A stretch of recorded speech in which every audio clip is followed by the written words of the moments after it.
Hi everybody, I am making you guys a bonus video. This video is about my return to Evermore. I went back, I guess kind of perfectly on I want to say the 2-year anniversary of my trip.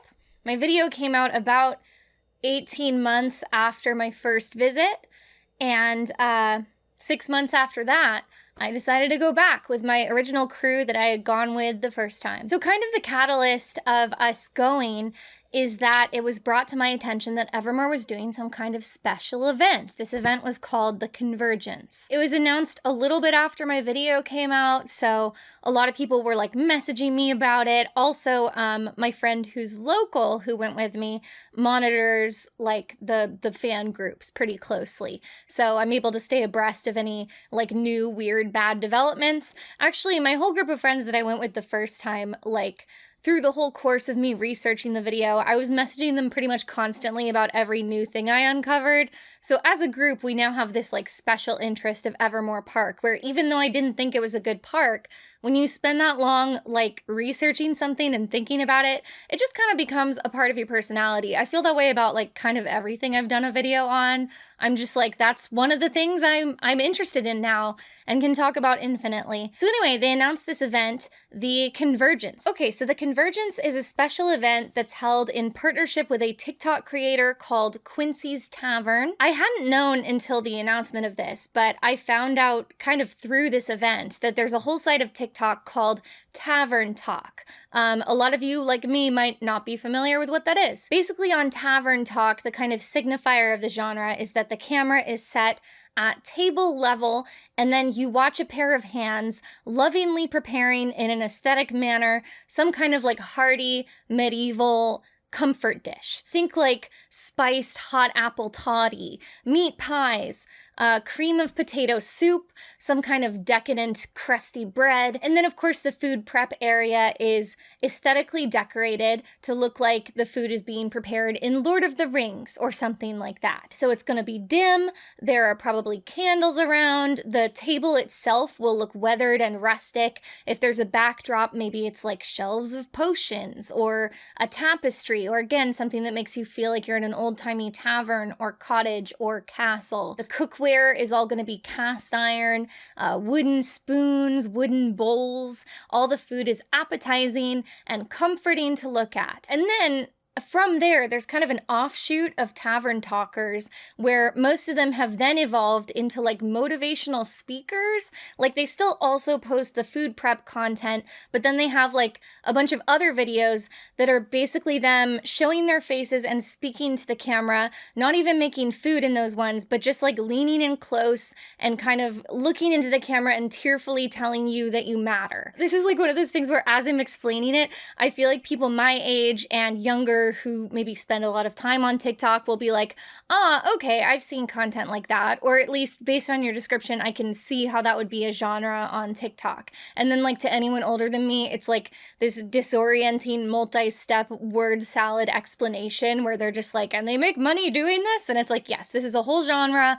A lot of them have millions of followers. From what I can tell, Quincy's Tavern is one of the big dogs in this genre. And for all I know, might have been the first or one of the first people to pioneer the genre. So it's possible everyone else doing it are imitators of the OG Quincy. So whenever I was trying to explain the Convergence and that I was going to it to friends who were not very online, I would get to this point in the explanation and they would be okay, so you're gonna go and he's gonna cook you food. And it's well, no, he's not gonna cook any food. In fact, none of the food served is gonna be aesthetic or have anything to do with his content. It's just that he's partnering with Evermore. They're gonna dress up the tavern in the park, which again doesn't serve food or even beverages most of the time. So just this fake tavern that doesn't serve food. And then it's gonna have signage up to look like it's his in-character tavern that he pretends exists on his TikTok. And then when you walk through it, he's gonna be standing behind the counter, and then you can get a picture with him, or he can tearfully tell you that you matter, I assume. Hello there, traveler. It's good to see you. Oh, thank you. Here you are. Be safe. I wanted to make you aware of something that's coming. Have you ever heard of the Convergence? Well, in my world, it's when the planes shift and the worlds collide. And I let you know this because the tavern will be moving to a new location for a few special days, in Pleasant Grove, Utah in 2023, where you'll be able to meet many fantastical creatures, and we could even have a cup of hot cocoa. This has never happened before, and I can hope you can join me. It could be the first time we could well and truly say, "Welcome to Quincy's Tavern, my friends. My name is Quincy. What can I get ya?" Hey! No! Yes, I got you right there. Hey, put the chair down! Wait, what? Okay, so the first thing that caught most people's eyes about the Convergence is that the ticket was $1,000. Actually, not all tickets were $1,000, but that was like the first thing everyone noticed is that they were selling a VIP ticket package that was $1,000 per person. So the VIP ticket includes the following. Tuesday is the arrival day. This was billed as like a 5-day event, even though Tuesday is literally just the arrival day. And like, if you look at the itinerary, it's just like show up and like receive your packet that I assume has like the schedule and stuff in it. So I don't count Tuesday at all, but they counted Tuesday, so I'm telling you about Tuesday. Wednesday and Thursday, you have exclusive access to the park. All of the lunches and dinners are included. They're catered, so the VIPs don't have to pay for that food. And then 3 D&D one-shots, which are going to be run by experienced dungeon masters. So if you haven't played D&D, the dungeon master is the person that kind of guides the whole adventure. And it can be kind of a thankless job. Some people really enjoy it, but it can be kind of thankless because they're not gaming in the same way the rest of the players are.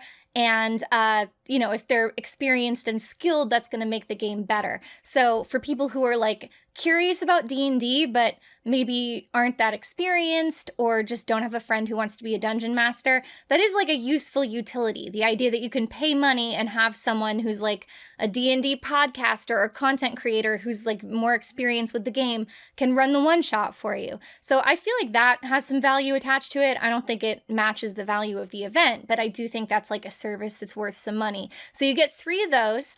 And then also you get everything included with the general admission ticket. So the general admission ticket is what we got. I'll tell you more on that in a second. And the general admission ticket was $80 per person, and it included the following. Friday and Saturday, general admission to Evermore Park. So this was a hard ticketed event, so only Convergence guests were getting into the park, but everyone got in Friday and Saturday. So the VIPs were coming in for those days, but so were the lower ticket price at $80. And then also for this special event, the train rides were free, the archery and axe throwing were free. They advertised potion making for general admission, but we didn't see it anywhere. And then we also, on social media while it was going on, we saw like TikToks of the VIPs making potions in the now closed restaurant Vander's Keep. So I think maybe some wires were crossed and that ended up being VIP only, even though it was advertised for general admission. And then also on Friday and Saturday, they would take over the in-park tavern and have a meet and greet with the TikTok creator Quincy's Tavern. So that's the thing I described. The tavern is decorated to look like his tavern and his TikToks. It's got a sign up that says like Quincy's Tavern, or I think his tavern is called the Lucky Griffin Tavern. So it's got signage up to look like that, and then you meet Quincy and you get a picture with him. So critical thinkers in my audience might be hearing this list and thinking, what makes Friday and Saturday worth $80? It's pretty much just everything you get if you come to the park normally on like a $15 ticket, but it is for 2 days, so let's call it a $30 value if we agree that Evermore is worth what they normally charge for it. So yeah, let's say $30 value, you get free train rides, so that's like a $3 value. Where is the other $47 in value? And I would answer, I think it's just Quincy. It's just meeting Quincy. And you would have 2 days of opportunity to do that. I guess if you were really devoted, you could do it twice. Oh, and also they listed on the itinerary that on the second evening, Quincy they'd be setting up like microphones and tables and stuff, and Quincy would be doing a live D&D game. This one wouldn't be a one-shot. It would be a continuation of, I guess he has like a Twitch stream with an ongoing D&D game with his friends. So if you watched his Twitch streams and knew all that lore, you would be excited, I guess, to watch him do D&D live with his friends. And then as they got closer to the event, they kind of revised that. I think maybe they understood that that would involve a lot of setup, a lot of microphones. Not a lot of people would know what was going on. And also D&D games can be really long. So it's not that practical to have people standing around with no seating and just watching that happen. So they altered that to a Q&A session with Quincy, which I feel like makes more sense. So anyway, they did kind of change what the offerings were, but That's what we've got. So again, I feel like $47 of value are understood to be the Quincy element of this event. Okay, so I told you that my friends and I got general admission. We did not get the $1,000 ticket. You might be wondering, why is that? First of all, I would be a crazy person to buy a $1,000 ticket. But the main reason is, it was sold out. It sold out very, very, very fast. By the time I even found out about this, which I think was in about like 2 to 3 weeks of it being announced, it was completely sold out of VIP tickets. I was kind of relieved that they were sold out, to be honest, because like, there's no way I could have justified spending $1,000 to go just out of like morbid curiosity. But you know, if they still had the expensive ticket, I would have like felt tempted. I would have been like, should I? And so I'm glad they weren't available so I didn't have to face this quandary. But anyway, that's weird, right? That's weird that so quickly after being announced, $1,000 tickets for a first year untested event sold out. I don't care that Quincy has a lot of TikTok followers. A lot of them are probably young. And if you read the comments on the TikToks, all of the announcement TikToks, it's maybe one comment saying, I'm going, and then it's all the other comments, people saying, oh, I wish I was a grown-up so I could go because it's a lot of teenagers, or like, oh, I don't have a job so I can't go, or like, I wish I didn't live so far away. Oh, I hope you do it next year after I turn 18 and I can go. So it's just all these people saying they can't afford it, they can't make it, they live too far away, they can't justify the expense. So it's like, who's buying the tickets? And what's interesting to me is I have a conspiracy theory about who's buying the tickets. Okay, so here's the thing. You didn't see a lot of fans online saying they were buying tickets. You saw a handful, but you didn't see a lot. So I know that some tickets were sold and people did pay money for them. But that doesn't account for most of the VIP tickets, which I estimate to be about 100. And that goes deeper too, my headcount estimate, but we'll get to that in a second. Okay, so after they first announced the event and those VIP tickets sold out, I noticed that of the few people talking about it on social media and saying, yes, I'm going to be going, most of them were themselves influencers. And of course, it's possible that this was a coincidence. It's possible that people who are big enough on D&D TikTok to be making money would be the ones that would feel FOMO about this event. If they see Quincy's going and holding the event and they're friends with Quincy, maybe they would want to buy a ticket to support him, and maybe they would be more financially prepared to do that because they have money coming in from TikTok. And then maybe after the first couple creators say they're going, there's like FOMO amongst all the other creators that they know, or creators that wish they were kind of in that clique of bigger Tavern Talk and D&D TikTok creators. And maybe they're just putting up the money because they think it's worth it as like a networking event, or just to be included in this activity that all the cool kids of D&D TikTok are going to. But I don't think that's what it was. Okay, so hear me out. All of this is alleged. It's in my opinion. It's unverified. It's a theory. But my theory is, let's say you're Evermore Park and you really want TikTokers to come out and film TikToks at and about your park and make it seem like a place that everyone in this D&D TikTok fandom is going to want to go. If you're a really big theme park like Disney and you want influencer marketing for a new thing that you're doing, you can email people and you can afford to offer them things like cover their flights or cover their hotels because you own the hotels. And then of course you comp the theme park tickets. And if you comp all that, if you comp a flight, a hotel, theme park tickets, even if you're not paying that person to come out, they are basically receiving the monetary value of this trip they get to take. So you're basically paying them in the like $1,000 that would have been the flight, the hotel, the ticket if they had paid for it themselves. So for a lot of like Disney loving influencers and especially family vloggers, where they usually have to pay for a bunch of kids to go and that's really expensive, they see that opportunity and they're going to jump on it. And if you're a company like Disney and you want influencers to come out and you want to be like a cheapskate about it, you don't want to cover the flights, you don't want to cover the hotel, you just don't think they're big enough of a deal to do that, you don't know if it's worth it, you can still just offer them free tickets. And a lot of influencers are going to be willing to go out of pocket to fly themselves out there and get their own accommodations because Disney tickets are quite expensive. They'll still view that as a good value. And meanwhile, it costs Disney nothing to give away tickets because they already own the park. But the vlogger is looking at it like, hey, if my family gets, for my 5 kids and I, we all get like 3 or 4 day park hopper tickets, that's going to be like a multi-$1,000 value that we're saving. So that's worth it for us, even if we have to pay for flights out of pocket. If you're a park like Evermore and you want influencer marketing, you don't have a lot of cash. You can't pay for flights. You don't want to and you can't. You don't own a hotel, so you would be out of pocket trying to put these people up in a hotel. So maybe that's a little more affordable, but you don't really want to do it. And you could offer them free tickets. That doesn't cost you anything. But if you cold email an influencer saying, please come to Evermore Park, I'm going to give you free weekend passes, they're going to go on your website and see that your tickets cost $15. And they're going to look at that and be like, okay, so I have to spend hundreds of dollars on a flight and a hotel to come out and shoot basically an ad for you. And all I get in return is like a $30 value, 2 tickets and like maybe free meals. Like that's saving me what, $50? Like that's not even worth it at that point. No, buy me a flight and book my hotel. So for this reason, around the time that my video came out, I noticed Evermore was trying to do a lot more influencer marketing, but it was just of like the same 4 or 5 TikTok dancers who already live in the area, just all the Utah-based ones. Some of them have quite a high number of followers, but also, after you've already advertised a couple times to their followers by having them dance and film a TikTok in your park, you've already reached their entire audience. And then, it's diminishing returns. You can't just keep inviting the same handful of people.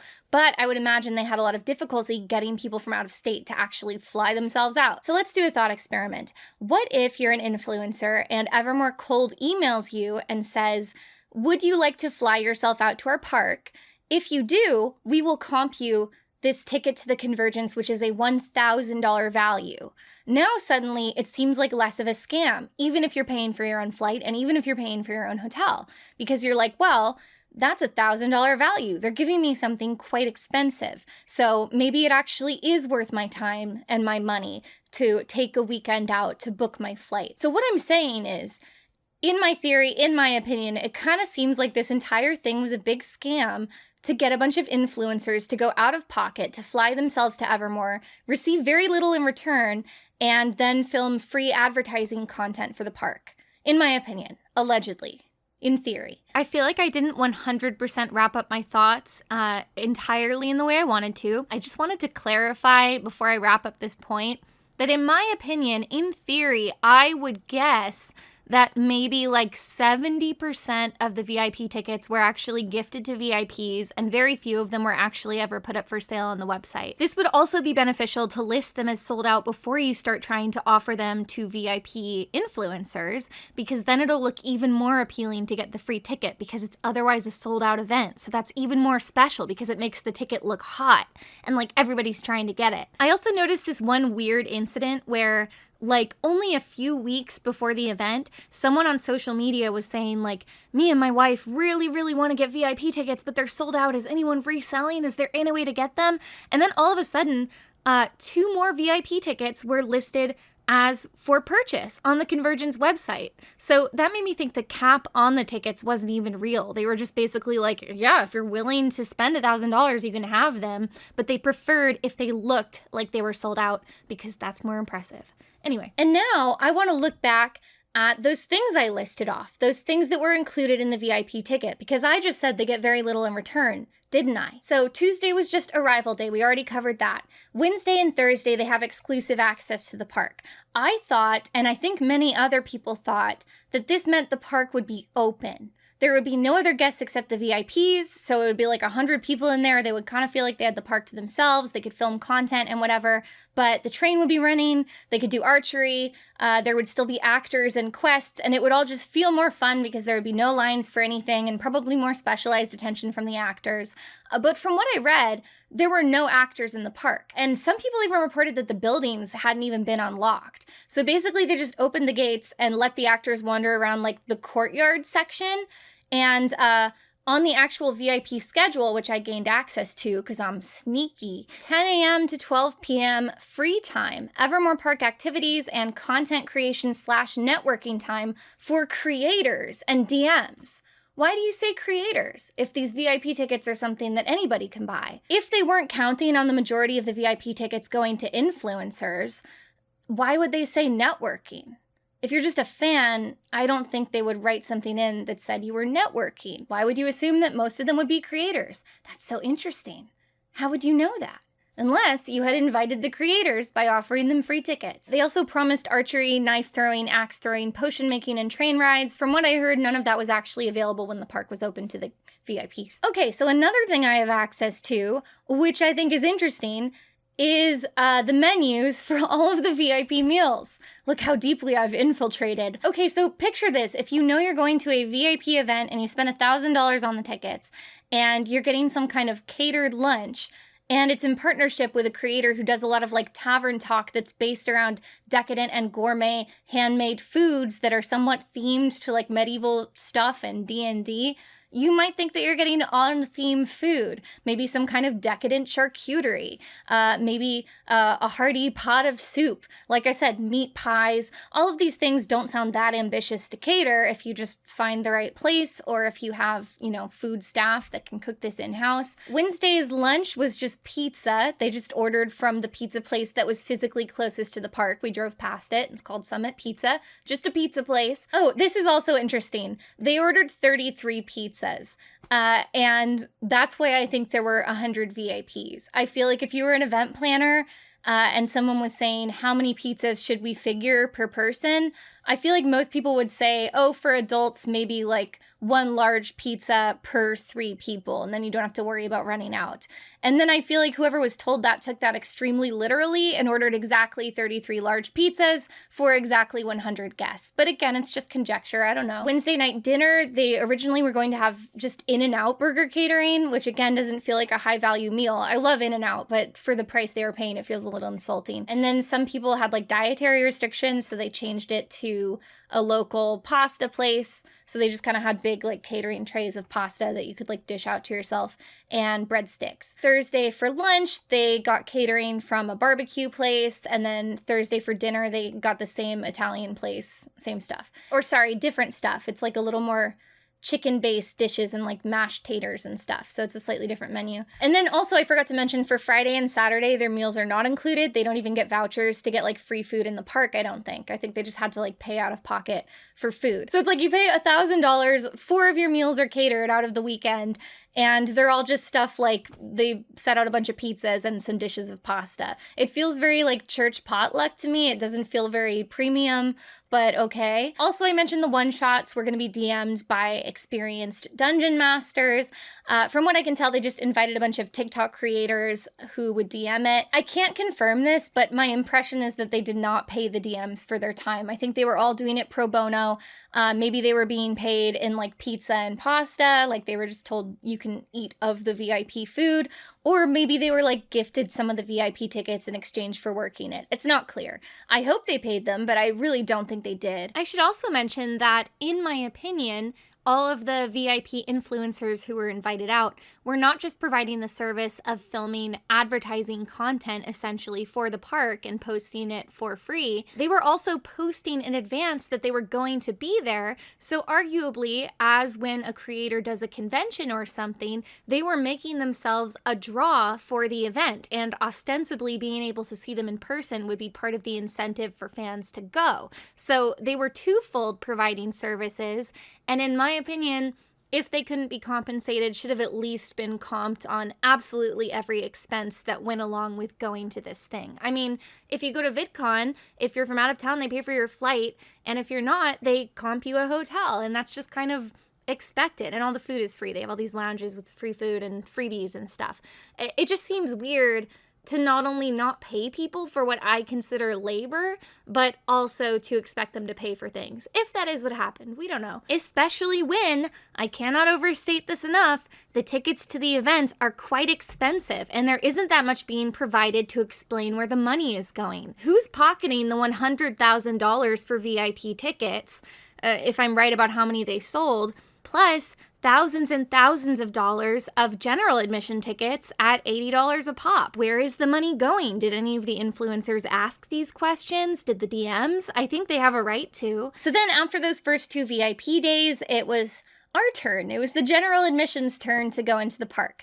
So now I'm going to take you along with me through the park. I'm going to narrate over my footage, and you're going to see how that went. And then I'll be back at the end to tell you more information. So here you'll see what was allegedly the dancing fountains. Allegedly the pipes weren't winterized, and so they exploded. So when I last went, this area was just kind of a pit, and it definitely looked like a defunct fountain. Now it's more consistently kind of paneled over with what looks like recycled wood.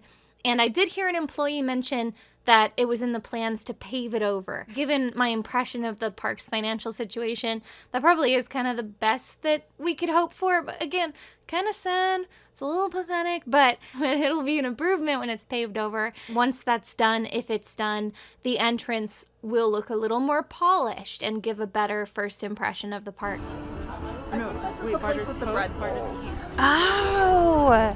No, it's sandwiches. So yeah, Barter's Post East is open now. It was a defunct, empty building on my last visit. I meant to try some of the food on this trip and it just never happened. Like, we ate before we came and the menus seemed sort of limited. I meant to at least try the mac and cheese, but nope. During comedy night at the tavern, Mr. Toe and I was discussing the damage done by the dead to their own coffins. He thinks he's so smart. He thinks he's so smart. Me that they carved the word gullible on the inside of the cinder coffin in the catacombs. Well, I looked inside there and I couldn't see anything.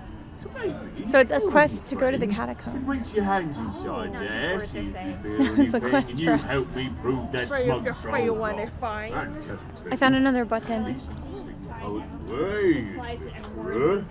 Nothing happened. Did anything happen? Maybe only one of them works at a time. Okay, I'll try when he's done. He does talk for a long time. We kind of got the idea. Okay. On an unrelated note, Okay, he's still going. Mr. Neptune of the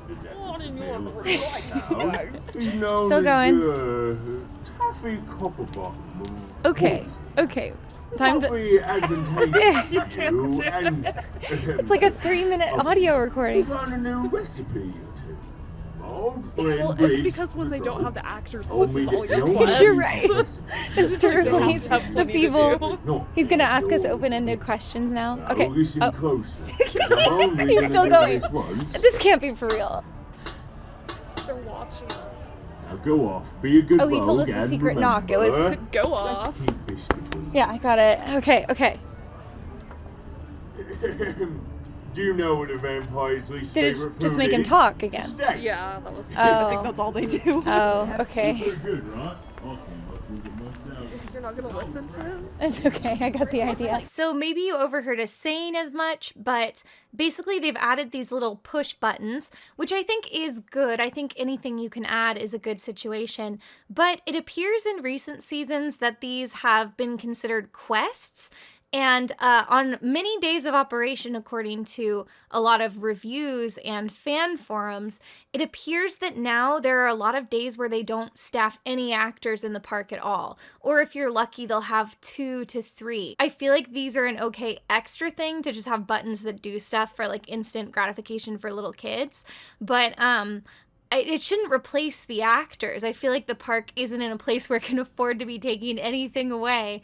So I think that's a move for the worse, unfortunately. What this place needs is to live Like in a realm of eternal night.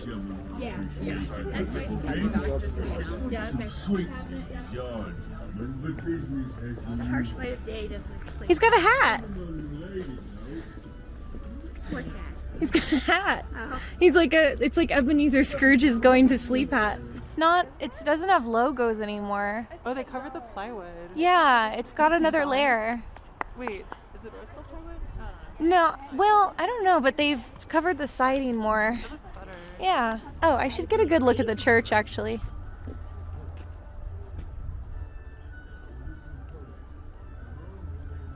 It doesn't look as good in the light. No, but it is better. Yeah. Oh, they just painted the plywood black. Yeah, I but thought they put something on it. No, but it's something, so. Hello, who's the llama? Is he a llama or alpaca? He's a llama. Nice. Would you like to pet the llama? Yeah, if I can. Go ahead and pet him on the neck. Hi. Buddy. He wants to eat. Hello. I've met, don't they? Like Hello. random. Yeah. Oh, he's nice. He's so woolly. He's used to it. He's so nice. I'm gonna get the front. Logos over here. I know. I guess that's not the side you come up on. I like the chicken wire. Oh, they have a sign too. Oh, there's some signs there. Chapel.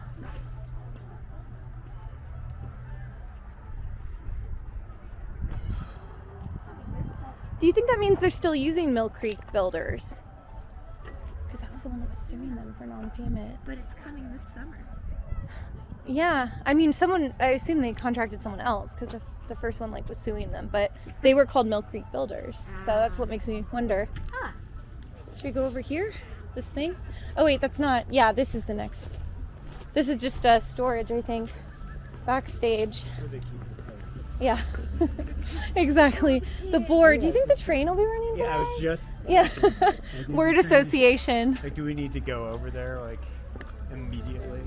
Is the train operating during this? I hope so. I want to do it. From what we saw on our first night, the train never ran. At least not that we saw or heard, and I feel like we would have noticed because the park is small. We did make a point of going there right away on the second day when we came in a little bit earlier. And, well, we did manage to get on it, but you'll see a little bit more of that later. So as you kind of saw, when I first saw the chapel in the dark with all the strategic lighting and with the plywood windows kind of blacked out, I was a lot more optimistic about the state of it. I kind of get why Evermore opens most days pretty much at or after sundown, because the light of day is not their friend. There's a lot that they're hiding with cover of darkness. Okay. Axe throwing has moved. Sick. I swear it was always there, because... No, it was by archery. Oh. It was to that side of archery. Oh, yeah, they were there. So I'm very supportive of this decision to move the axe throwing. I just think there are so few available activities, and physically spreading them out as far as you can, I think makes the whole park feel fuller. You'll also notice that they've moved the battle arena, and I think that's also a good idea. I think actually the main reason it's such a good idea to move both of these is that they've put them in parts of the park that have very incomplete structures. So that cage that houses the axe throwing is kind of a good visual camouflage. It draws the eye to that instead of to these empty locked buildings, which if you're wondering, they're still empty, they're still locked. Oh, Is that a skeleton? we can't go in. It's cast members only. Okay. All right. I guess that kind of camouflages the like grain silo, which we learned is supposedly the core of what would have been that tree, the big tree. Supposedly that is like the inner structure around which it would have been sculpted and built and stuff. Yeah, it's just... like that's not really comparable right now. No. But at least they've put this thing in front of it, which almost makes it look like, oh, that's related to whatever that is. So like you don't think as much like, what is that? You know, it looks a little more intentional, I guess. I don't know. We forgot to really examine the ruins, the setting of the famous scene Conflict at the Ruins with Wen Weaver and Jakul. From what I could tell, it was just kind of a congregation area for like the people that were there. I don't think there was any kind of like gameplay or anything happening there. So this grass patch I'm walking across now, I think on my previous visit, it was just like deep piles of dirt, just a big dirt hill and probably some rocks in the dirt.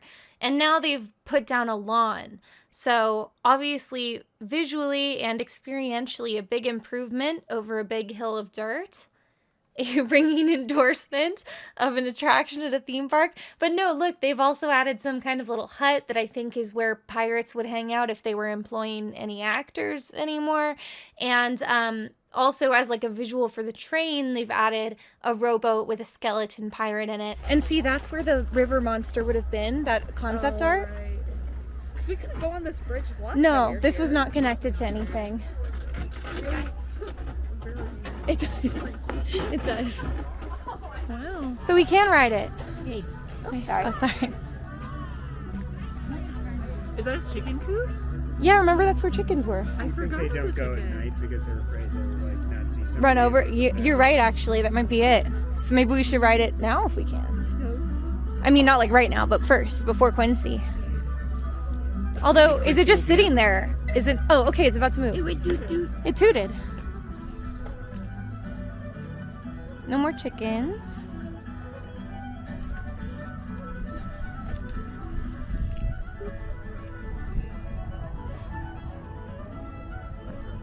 Coming? I don't know. It did do. They did toot. Huh. Well, I guess I don't need a shot of the train rolling by. I just thought it would be nice, but we don't have to wait here for it. Although I guess maybe we should shop after Quincy. Post Quincy. Departing. Oh, maybe we should do train, then get in line for Quincy, and then come back and do stuff like shopping that's probably going to be open all night. Yeah. There is a wire, so don't trip on that. There's a... It's uneven, but it's illuminated. Bright paths. Bright paths. They put lamps. We can see here now. Oh, that's nice. We can see the ground. Let's push the button. Discarding their most valuable asset. Yeah, they're Quincy. Ooh, I almost tripped. Okay. Can't wait to get ale and company. Woo! Yeah. It really is. How did it get me both times? So as you can see, some parts of the path have been lit up. In fact, the specific area I talked about in my video has been illuminated a lot better, but there are a lot of other spots that have been neglected. This one was around the side of the tavern. There's a button at one of the windows, so you are meant to approach from this side, but there's like this kind of deep gravel path, and then straight across the gravel for some reason is like a horizontal row of like uneven bricks that come out like an inch higher, and I tripped over it going both directions, and the second time it hurt. I'll just say that. It hurt more the second time. And it's not just me. I'm not just the stupid one. Other people in my group also tripped over the exact same thing. Even like as I was tripping over it and being like, oh, careful, more people behind me were already tripping on it. Yeah, because it's like lowered gravel, lowered path, and then just like a raised brick stripe. Hi. You guys are trying to do the meet and greet? Sure. They'll be doing it again at 6 p.m. tomorrow. Oh, it's done for the whole night? Can we go in there? Can we just go in there? Not right now. No. Oh. They're just finishing up. Oh. Will we be able to go in later? Later, yeah, when they're done, I think. Oh, okay. What do you think they were doing? What did they mean by that? No, they were like, when we're done in here, you can... I was like, what? Yeah, It looked empty. I was trying to look in. Oh, the glass house, I think, is closed. I think we can't go in. Should we go into like the car park? Yeah, let's check that first, because we're here, and then we can go to the vendors. I just want to know what we're working with. I'm optimistic. I'm optimistic. Wait, is there a line to go in? No, they're just hanging out, I think. Copper confection, cookies, candies, sweets, and treats. Oh, it's closed. Wait, it's open. Okay, that was a roller coaster. Oh, sorry. Excuse me. Okay. Oh, it smells like cookies. Okay. Ooh. Oh, these were here last time. But they're like illuminated now. Oh! Oh! Oh! Oh! Yes! Me too! I want the toad! I want the toad! And look, they've gotten caddies so they stand upright instead of just being thrown on their backs. Remember? They used to just be like thrown around, but now they have caddies for them so they're upright. I didn't remember there being anything here at all. They were literally, instead of like this, they were like this. But now they have caddies for them so they're more, you know. It smelled really good in the shop. I had such low expectations. I thought that like all of the snacks would just be kind of bought at a grocery store and then set out. But they actually, a la Mrs. Fields in the malls, they seem to have like one of those, one of those like conveyor belt ovens where you put something on. And like, I don't think the cookies were being baked fresh, but they were being warmed fresh. So it gave the whole interior of the building this like wonderful baking chocolate chip cookies smell. We didn't try the cookies. I just wasn't like in the mood, but they smelled really yummy. So I think that's effective marketing. I don't think the pies or anything else were like fresh though. I think those were just from the grocery store and then they would like cut you off a slice. But the cookies smelled good. Okay, go, go, go.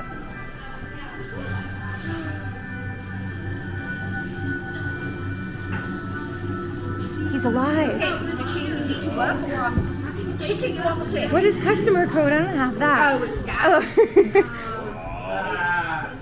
He didn't walk. That was longer than last time, though. Yeah. He wants to turn on. We need to feed him his gears. So I think like around the time my video came out, they put up this sign saying that Tip Top needs gears.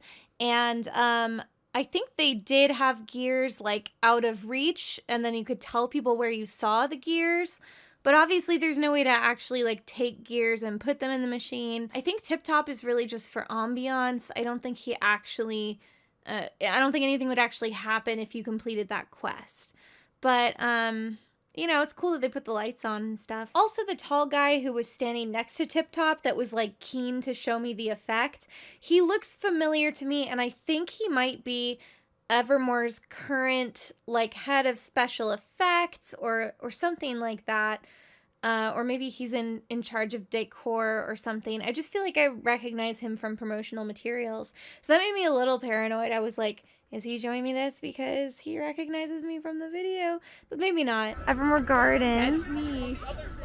And then I want to go. What are they doing in the tavern? Were they like filming some TikToks or something? I guess probably. Something so important that we can't see. We can't even walk in. That's so weird. Oh, I think they're sharing stories.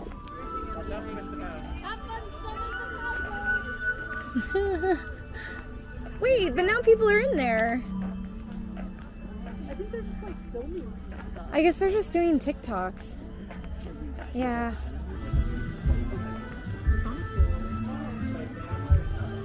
It is.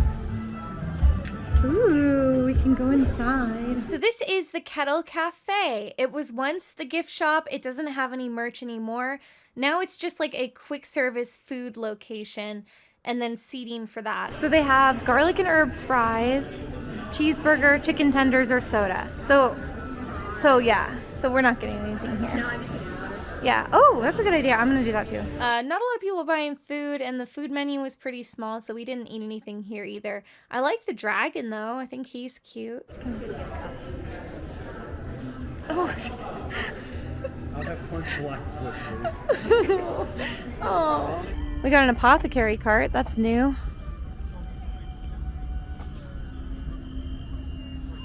Any actors?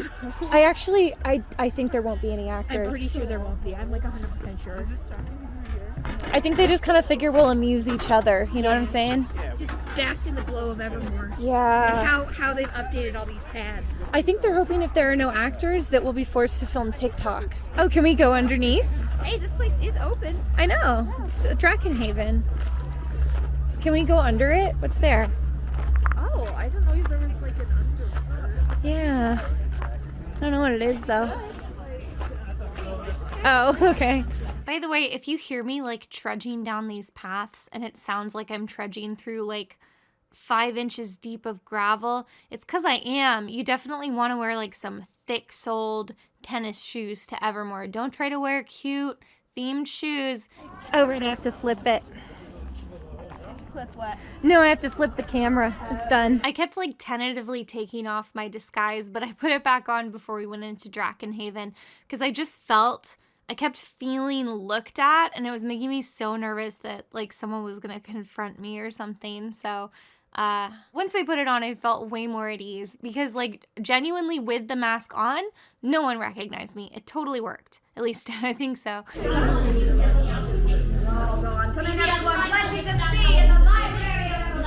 What do you think there is to see? Ooh, a Intin. We have? She said if you. Oh. Okay. Have you? I guess I haven't. I thought she was like, by entering this room, you've passed. So this was our first actor sighting of the night, and ultimately it would only be one of 2 actor sightings. Each time we saw an actor, it was a pair of them, so I think there were 4 total in the entire park. And it mostly seemed like you would come to them at the end of quests, and then they would like say, congratulations, you're in the guild. But we never got that far. I'll kind of get into the quests later. Decor-wise, Drakenhaven definitely does suffer from like the random piles of stuff phenomenon that plagues a lot of Evermore interiors, but I do feel like it was designed more with an eye for like looking like a lived-in building with furniture that one might use, like, you know, a little writing desk nook and like shelves that are full of scrolls. Like, it felt more like it was trying to tell a story than just to house piles of, I was going to say junk, but valuable antiques. But anyway, it did have some corners that were just valuable antiques. But, you know, step in the right direction. You'll see I'm getting a lot of footage of, like, these papers on the desk. And then there's also this, like, obelisk thing in the center of the room that you use to decode runes. So it seemed like all the activities in this room were basically, like, extremely tedious, busy work where you were meant to go into the dark crypt area where it was very dark. I don't even know how you'd see. But apparently in the crypt there were some runes written on the walls somewhere. And so you were meant to, like, I guess take a flash picture of them if you could identify which thing you were meant to be taking a picture of, and then take it back here and then translate it with the stone. But it looked like there were also 4 different languages. So you would also have to figure out which language you were translating for, and they all seemed to have pretty similar looking symbols. I assumed if we had solved it, we would have gotten to join like a guild and that would be it. They'd just be like, you're in a guild, and we'd be like, cool. But I actually found out at the end of the night that apparently if we had translated the runes, it would have given us like a character name that was a reference to Quincy's cookbook that he's about to sell. So it would have just been kind of like an ad for the cookbook. So I'm glad we didn't do it. Does anyone want in on this?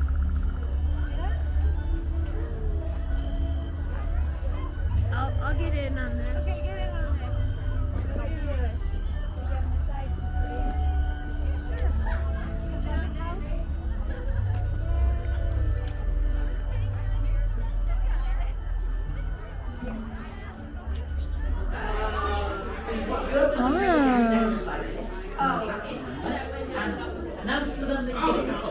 Gnome. It's gnomes. And then A trunk? inside the run. For example, if I was going to turn you into a bear, I would say, I don't know if you were aware, but you are now becoming a bear. And if I did all of it in the right order, they'd be convinced they were turning into a bear for about 5 or 10 seconds. Not very long. Exactly. Not very long, just long enough that it'll get a few laughs out of it. Yeah? It's another trick. Once you've done that, come back and tell any one of us what you've done, and we'll give you your turn and kind of good luck. Guys, we should get a quest. What are we getting? I don't know. He gave them a quest though. He's giving out quests. Present portrait. Do you think they've passed? I was just gonna say, do you think they've passed? Because why else would they have these loving portraits? We should. Have you seen any buttons in here? I guess they're illuminated. Well, I don't know much about the other ones, of course, but We gotta get a quest after they're done. Conclave. We are the Hey, there's more. I'll get that one when we go over there. the battlefield to our win. Oh, I'm gonna investigate this while we wait. Good. Well, you are not, because the first task It probably is. Can I open? It's blank. It's not for me. It's not for me. Nope. Nope. Well, I thought I would. Oh, no, look. I found turquoise and garnet. Maybe that's an answer to like a riddle. Turquoise and garnet. Maybe I found the thing I should have found. We should get a quest though. Yeah. We should. We all should, but it sounds like he's giving out quests. I think we've missed our chance. I don't know where everyone went. I just was curious what they're like now, you know? I feel like I have to ask. We can come back. I was just curious because I heard the tail end of an interaction. I'll just eavesdrop. So, you got to announce that you're going to cast a spell, clap your hands together 3 times, and then come up with a rhyme with the name of an animal inside the rhyme. For example, if I was going to turn you into a bear, I would say, I don't know if you were aware, but you are now becoming a bear. And if I did it all in the right order and all that, then they turn into a bear for about 5 or 10 seconds, or at the very least, they think they were turning into a bear. Once you've done that, come back and let me know how it went, and I'll give you your final task. Okay. So as you can hear, it sounds like the quests are still, for the most part, nonsense tasks. In this case, it's make up a couplet that is supposed to be a spell, and then try to cast your spell on an actor. And assuming they don't have some kind of bombastic special effect where the actors can turn into bears, I assume that nothing will happen, or I don't know, maybe they'll do something quirky, like say your powers aren't strong enough, I don't know. And then you just come back to the first actor and say that you did that, and that's it. So again, it's kind of honors system. There's not really a sense of like forward trajectory or accomplishment. Also, Kirsten said she listened in on another interaction and they told that person to go play a prank and then come back and tell the actor about their prank. So yeah, a lot of just nonsense tasks, which is disappointing. I do wonder if those vials I found in the drawer were part of something. I feel like going and looking at what kind of crystals are somewhere, if there's like an interesting riddle to find the crystals, and then having to say the name of the crystals, that's not a nonsense task because there is some kind of concrete evidence that you've gone where you were supposed to go. So that's something, but I didn't find the quest that was attached to that. I don't know if it's defunct. You may have also noticed that this Hobbit house area, the Burrows, is actually no longer the Burrows. Now it's called the Pygmy Weeds Inn. And it's been given kind of a different interior design, and I think a much better interior design. Again, it's kind of moving away from the piles of random antiques lined up against the wall thing, and now it feels like someone went into a room and like looked at the interior and tried to decide what the room was and decorated accordingly. So, still not really anything to do in there, but I think it looks a lot nicer. Ooh, I think this is interactive. I saw a video online. Oh, I was wrong. All these guests come to Convergence. Okay, it just took a second. Someone else do it. Maybe it'll do something different next time. Oh, the pot's steamy. The pot's steamy. I think it's gotta finish its thing. I think so too.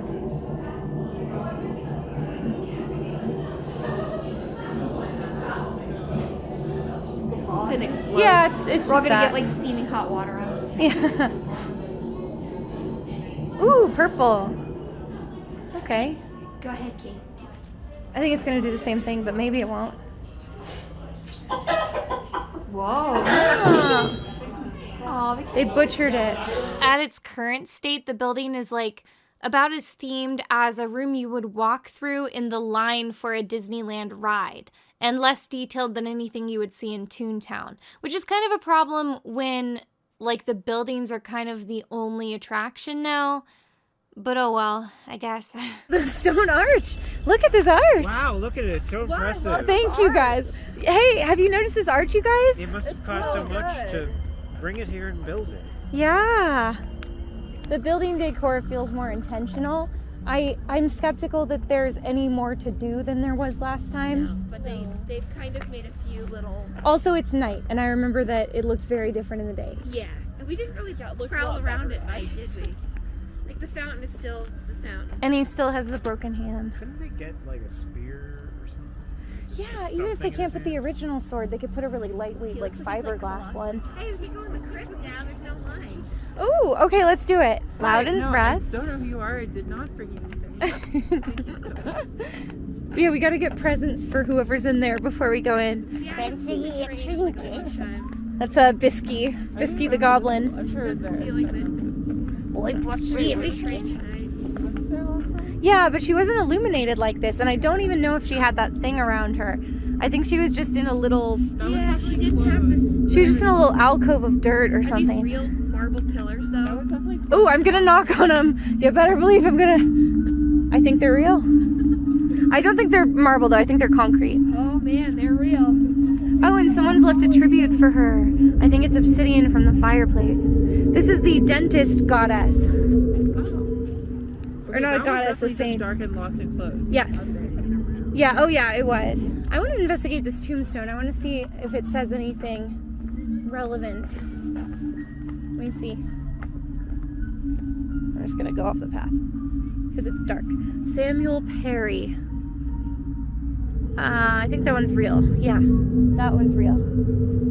Okay. What's in here? Skull room. To the Mr. Tosha. Thank you for the information you gave me. I know I won't be able to do much without the help of 3 other people. Oh, us. We could be that. But I'll investigate the catacombs tonight and begin recruiting at the tavern in the morning. From Quincy. These are all from Quincy. Been trying to figure out what the vampire writing in the catacombs says. Maybe I should check out the Rose Stone in Drakenhaven. Build more coffins. You have to read it in a Tasha voice. Oh, right, right. I forgot to tell you, my cat was snaking around. The catacombs late at night. So this was like that sad, empty building that I think was just meant for a scare actor to pop out of. And it was just like an empty crypt. There was nothing in it on our last visit. And now they've kind of reconfigured it so that I think it's some kind of like groundskeeper's hut for a monster hunter who works at the cemetery / in the catacombs, I guess. And, you know, something is better than nothing. I don't really think it makes sense that this is like a home because it still has like those weird bars. Like it's a sepulcher or something. Am I using that word right? But anyway, again, something is better than nothing.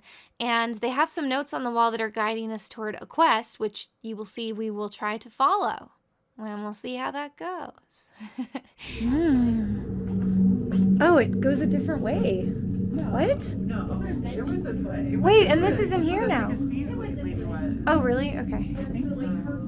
It's the upset But statue. it probably mirrors on the way out. Whoa. So it's gonna jump out at us? There's like these mazes that have Yeah. like a hanging Yeah, and you have to move the bodies. Yeah. That would be fun. It was like McDonald's.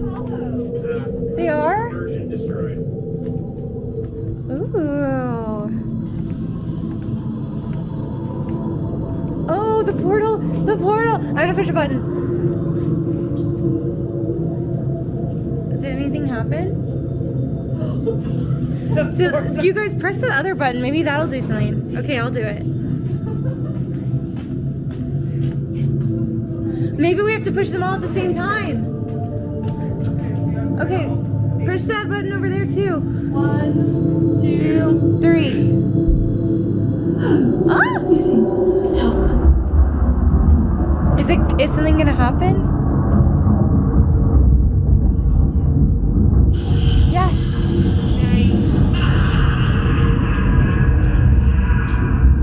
Oh, curious little things, aren't you?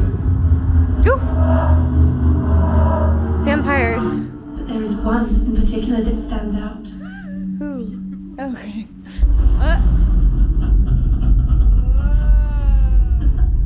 Yeah, I'm a Last special. up plans can proceed. What? There's something still there. What is that? Okay, I think it's still happening. And all the things are really long. You're right. Yeah. You're right. But wait. Do you feel that? Yeah. It's like Oh. Oh? We did or didn't do the thing. I don't know if it's over or not. Is it still going? Yeah. Fading away. Okay.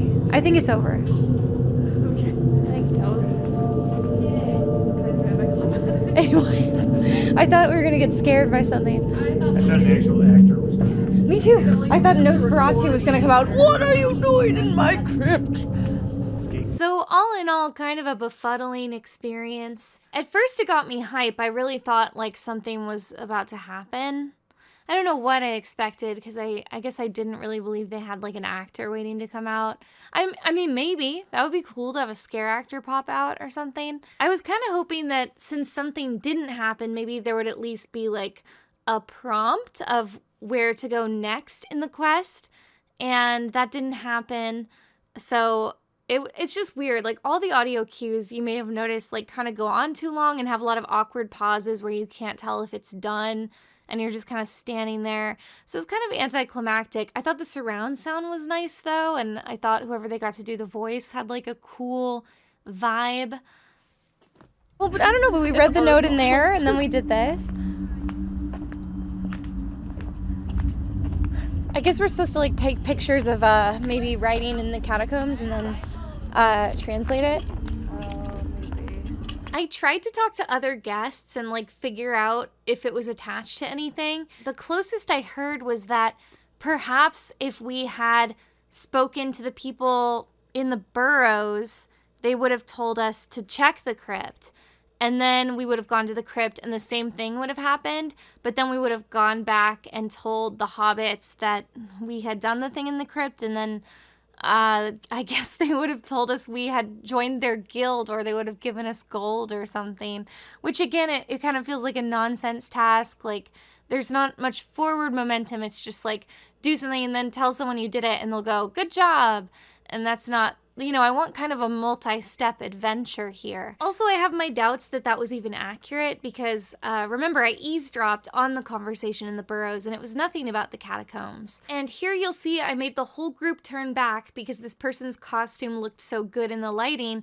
I thought, oh, the reason our experience in the crypt didn't really make any sense to me is that we accidentally went through at a time they had no actors staffing it, and an actor was supposed to pop out. So we'll just go through it again because it looks like an actor has gotten back from their break.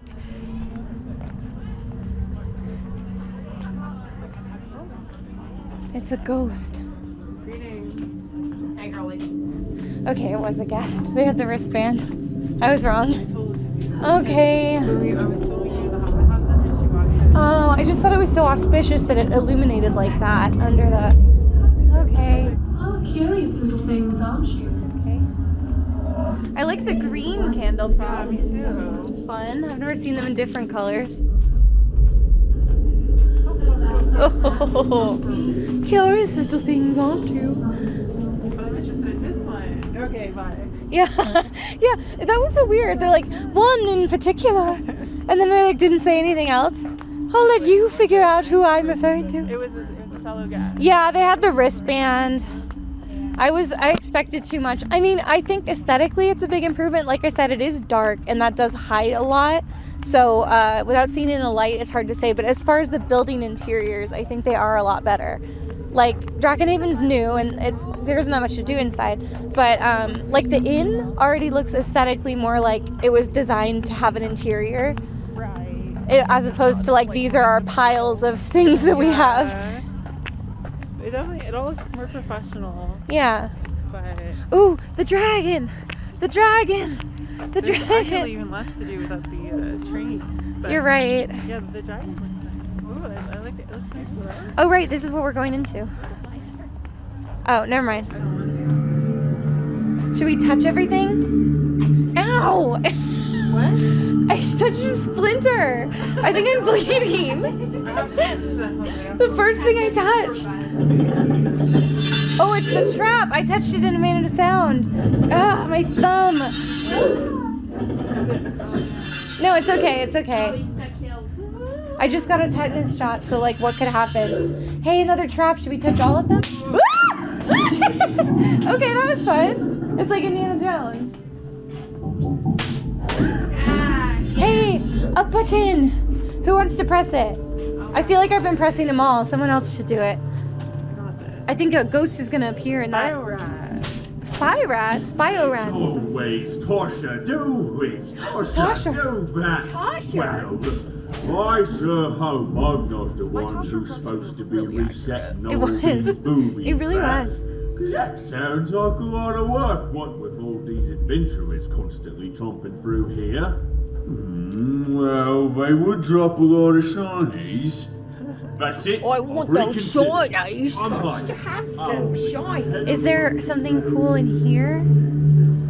Here, I'm gonna get in front of you just because I want to see it. I don't want to get a shot of it. No, I don't think there's gonna be. Well, should we? Do you think any of these open? Should we try them all? Okay. Oh, someone reach in there. Oh, not me. Someone reach in there. No. Somebody tried to make me reach my hand to the hole in the escape room. Oh, I'm the like, fog. that's not part of this. Here, someone reach in there. Someone reach in there. It's really dark. I don't even know if it's gonna show up. Okay. I know it's. Oh, thank you, thank you. Oh, skulls. Ooh, It's really foggy. Okay. Wow, things are actually happening here. And we actually had to come down here. I did think I would see a Nosferatu though, but it was fun that it had booby traps. Funny if a Nosferatu jumped out at you. That would be cute. I would be delighted. That would be so great. But alas. Yeah. So those are the catacombs. That's the lower level of the crypt building. It was closed on my previous visit, but I think they've always had it, so I can't speak to whether they've like added anything or plussed it up in any way. I did think the automated stuff and like the booby traps and all that were like a clever idea. It would be cool if like the whole park was rigged in that kind of way, but it is sort of a smaller area. And based on my memories of that one BuzzFeed video, I definitely expected, like, I was going to say some scare actors, but given my low expectations, I anticipated maybe one scare actor, especially since this was an overly expensive plus paid ticketed event. I thought they could have done at least one vampire in there, but it was all just the automated traps. So that was a little disappointing, but still it was a more cohesive experience than a lot of the other buildings in the park, so I appreciated that. Oh my god. Oh my god. The SUV! Oh my god, it's still here. It's still here. I don't even know if it's going to show up because it's so dark, but it's still here. There's a guy leaning there. Yeah. He's a scare actor. No way. Wait, where's there a He jumps out guy? and scares you. He's on the against the wall right there. Oh my god, He jumps what? out and scares you. Obviously, in this case, the SUV is much less obtrusive. It's not like in front of anything, but I just think it's really funny on principle. And also, I think this is funny that, like, if that was the CEO, he definitely would have heard us from where he was standing. So he just heard us all being like, oh my god, the SUV. Oh my god, there's a shadowy figure out there. For like the angle of the whole beast. I love the dragon's expression, the way they finished it. So this was the one that was lying in a ditch, and I already kind of talked about in my video, I think I didn't cut it out, that like this dragon was allegedly made by fans for free. So kind of crummy if true. I hope they were compensated for their labor. I have no way of confirming, but look at his funny face. I like his weird eye and his little smile.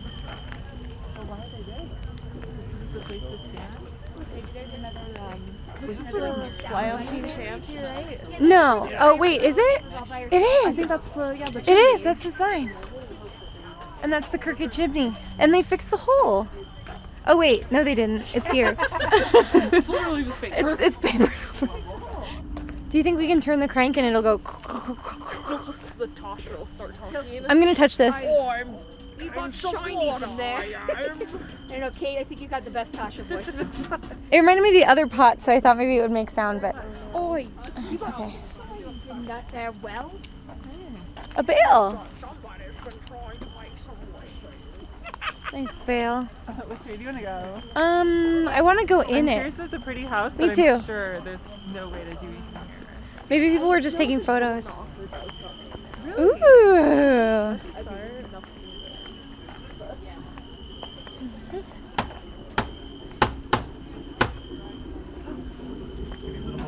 Oh right, that was the secret knock they taught us. You remember it, Lindsay? Yeah. Hey, there's a decor inside of some kind. I'm sure there's no eavesdroppers around. This is a Come on, eavesdroppers. crushed dried dot moss and country clothes into a fine dust. Blow that in someone's face and their depth perceptions will be reversed for about an hour. Don't use too much of it though. So that was another moment where it felt like we were making progress in a quest. This was where we got to use the secret knock, which had actually been taught to us by two different audio recordings, the one at the hearse and the one in the window of the tavern. So this is where you put in the secret knock, and then instead of giving us like another clue to take us to the next thing, the guy just like gave us the recipe that we needed, and then it was like, okay, what do we do with that now? And the answer seems to be nothing. Maybe we could have taken it to Quincy, but I'll talk to you about Quincy later. Once again, though, I'll just note that I do think this is the most beautiful little part of the park. Just this one little area near the water wheel house. Can you see anything through here? Yeah. That's just full of trash. No. Oh, sorry. I was trying to... I think it's decor. They got a model ship. They got a What's that? lantern. Flowers, maybe? I don't know. know. It's too foggy. The water wheel's in. It's moving? The water wheel. Ooh. Ooh, it's moving.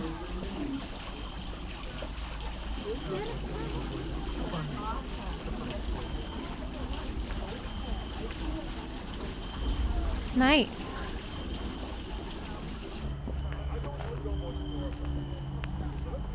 Was he wearing like drow blackface? Was he wearing like drow blackface? Yeah, you didn't see I that thought guy we had before? had a conversation about that as a society. There's no train rides Yeah, I haven't seen it running. Maybe they just aren't doing it. It's too bad because it would be a fun time to do it. It would, I would do it. I was kind of looking forward to it. I feel like there's going to be a clue in this mailbox. You got a joke? Alright, let's hear it. It's Scooby-Doo. Right?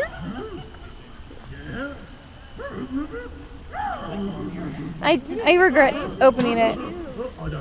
I don't know. I'd love to see the gambling goblin. Huh?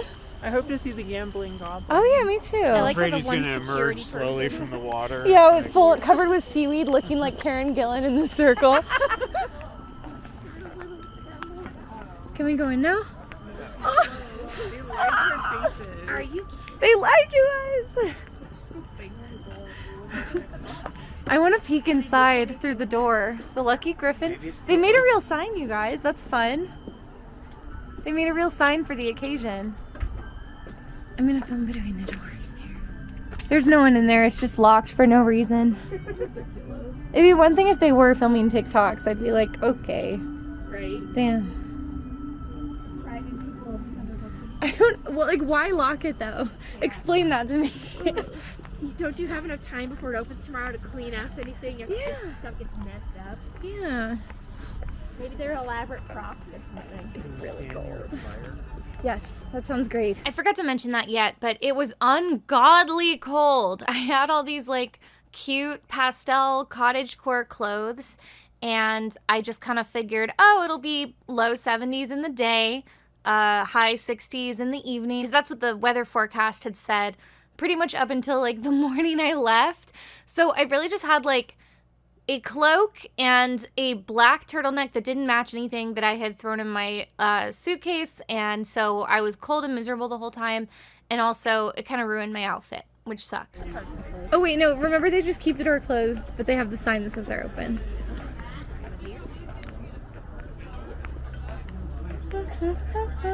Sorry, I stopped abruptly. I'm just very excited about my gimbal. Okay. Oh, thank you. I like yours too. So let's see if anyone spotted the cameo. And then in this next shot, I'm literally just holding my camera blind backwards over my shoulder because I didn't want to turn around. Just taking a picture of a random tree. What? That's Ken just taking pictures of random trees. Oh my God, Ken. So in hindsight, I actually don't think what he was doing was that weird. If I had to guess, I think he was probably trying to act natural and failing and just kind of doing the thing he often seems to do, where he like goes in the park and just kind of silently hangs around waiting to overhear people compliment his park. Walt Disney, as everyone knows, used to do that at Disneyland. He would just hang out in the park to like survey the kingdom he has made. You know, I think that's a reasonable thing to do, maybe less so in Evermore, where most of the guests are just like confused all the time and don't know what to do. Or optimistically, maybe he noticed like a lighting problem in the tree, like a bulb had burned out, or he didn't like how something was angled and he was taking a picture to send to his maintenance department. But I feel like that's expecting a little too much. The map! You know I'm gonna record the map, although I didn't get one for my binder. I tried. I was shooting it over my shoulder backwards, so we'll find out later. So as you can see, they added this like permanently affixed map on a sign, which is one of the things I suggested in my video. You know, not to take credit or whatever, but it feels reasonable to think that some of the things implemented were directly from my video. And they still don't hand out brochures, which I was personally sad about. Okay, that one's not crowded. It's all ours.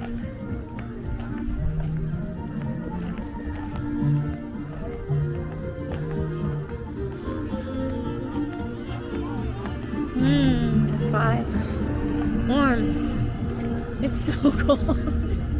It's so cold. I know. That's the stuff. That wind is making me a little nervous. Me too. But that feels really good. Oh my gosh. Light my whole fur coat on. Oh my god. I thought it would be terrible, but it's just the image of it. Like Denethor, and I'm like running. The whole time we were here, I only saw two of the actors actually kind of lean into each other and whisper. Oh. Where I was like, Oh, really? Did you get made? But I was like, I was worried in the gift shop, the two guys that showed us TikTok. not them. Back Really? in Breckenridge. Really? Yeah. I didn't even notice there, and I have my mask and everything. It was from across the room, and we were closer in the corner, and I was just like, Damn. maybe. But then I was like, maybe they're just friends. And it won't affect anything, so. They're like, look at that weirdo with the goblin mask and the flower hat. Yeah, they're just making fun of the outfit. And then as we were heading to the exit, we noticed that the doors to Vander's Keep were wide open. We did realize that the restaurant has permanently closed. It's no longer in operation, but I figured it would be cool to look inside regardless. Cool. Oh, it looks closed. What are you guys looking for? Oh, we just wanted to figure out what was going on. Oh, this is our VIP area. Oh, So okay. it's only open to VIPs, but the rest of the park is open. Do we go out that way? You can. Yes. Okay. We're just normal, sorry. You're yeah, but we put a sign outside. So you can Oh, okay.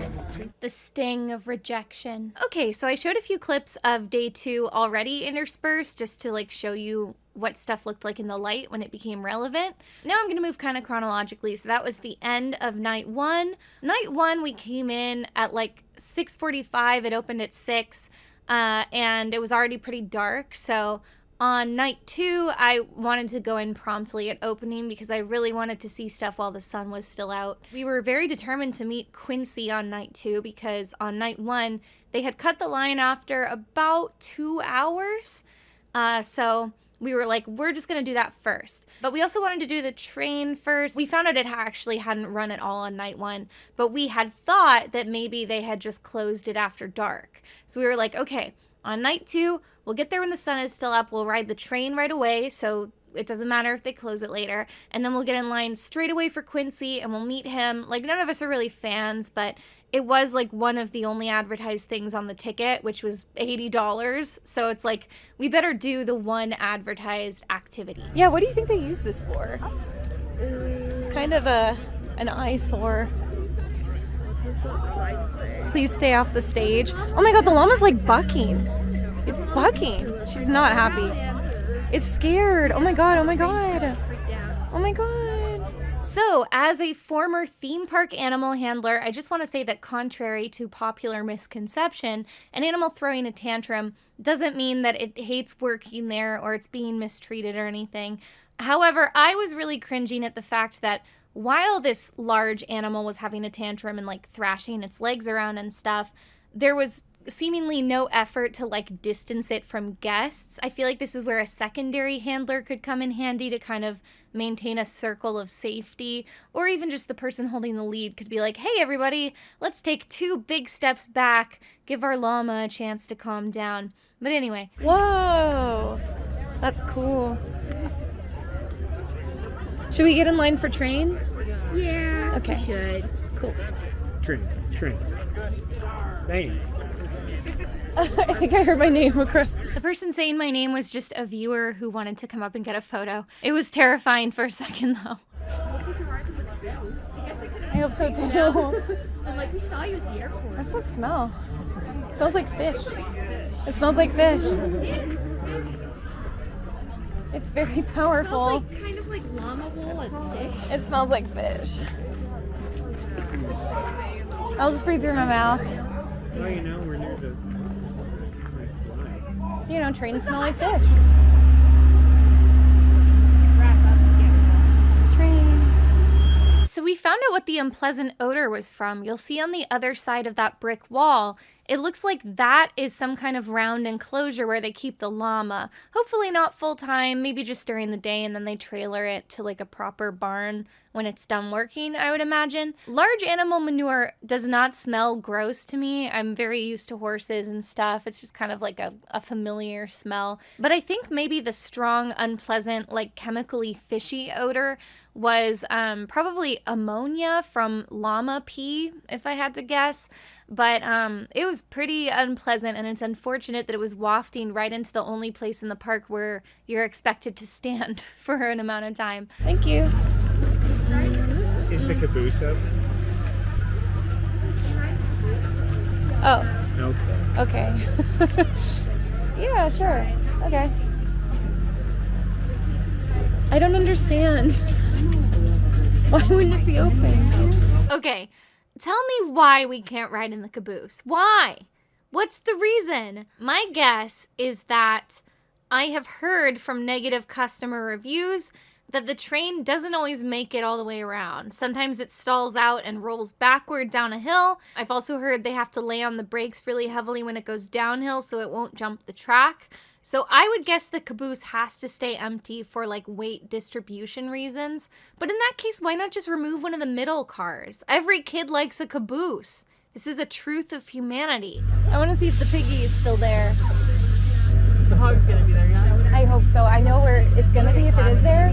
It's probably unlimited train rides tonight. Oh, I bet. What fun. We can do it later. We can do it again. We'll ride it enough times to pay for the ticket, actually. We have to just never get off this train. Yeah. I should also mention that at least when we went, they still don't have any kind of like spiel or announcement or atmospheric music on the train. It's just silent still, but that's okay.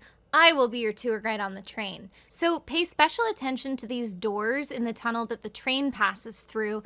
They actually used to have characters who had died in the story ride the train away into the afterlife. I think they realized that they couldn't physically be dragging corpses off and having people actually fall onto the ground just because logistically it wasn't practical. So back in the day when they had recurring characters and overarching plots and characters actually could die, so like when Weaver was a character, I want to say 2019 or 2018, they would have characters be struck dead, but then the character would get back to their feet and still be able to walk and talk and stuff. And then they had a Grim Reaper character named Mortimer who walked with a creepy gnarled staff with a bell in it. So whenever he took a step with the staff, it would go ring, ring, and it would sound really ominous. And the Grim Reaper would come and take them to the train, and then they would ride away on the train. This sounds really high concept, but I do think it makes sense, not only for the logistical reasons I said, but I also think if you're going to kill theme park characters, this makes it a little easier to suffer the blow if you're like a fan of the character or a kid, because this way the characters are able to have kind of a curtain call where they're like, oh, I guess I died, goodbye my friends, and everyone like gets to cry about it and say goodbye to them and stuff. And then the Grim Reaper would take them onto the train, and I guess the train would somberly go choo choo, and then the characters would ride into the tunnel, the train would stop, and then the train would come out of the tunnel empty. So those doors that I highlighted were where the characters would exit the tunnel. I don't know what's directly on the other side. Maybe it's just like a closet or something, and they would like crouch there. Come on, pig. Come on, pig. Come on, pig. Aw, I don't see it. There's just a sandbag where he once was. Maybe they'll live installed and we'll see down you go.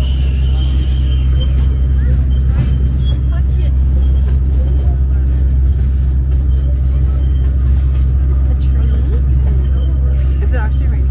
Yeah.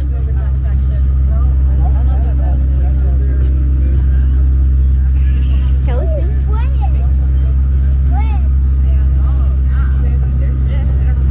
No,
covered train.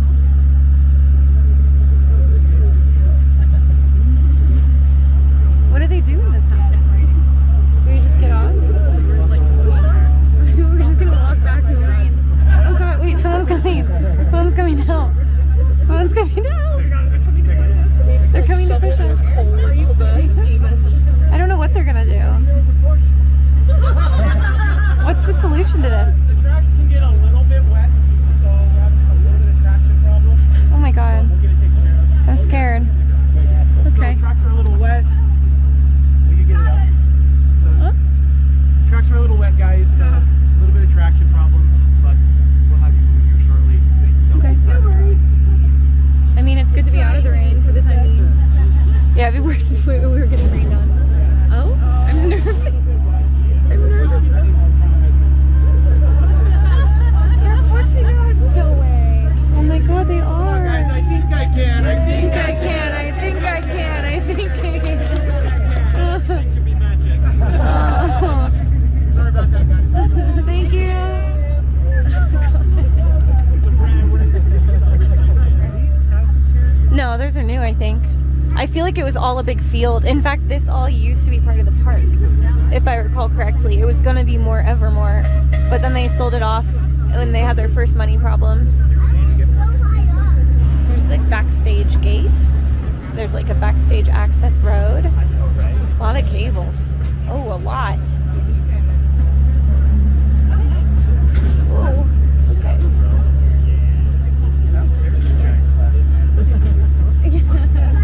It's really coming down now. Oh god, they're the next guy.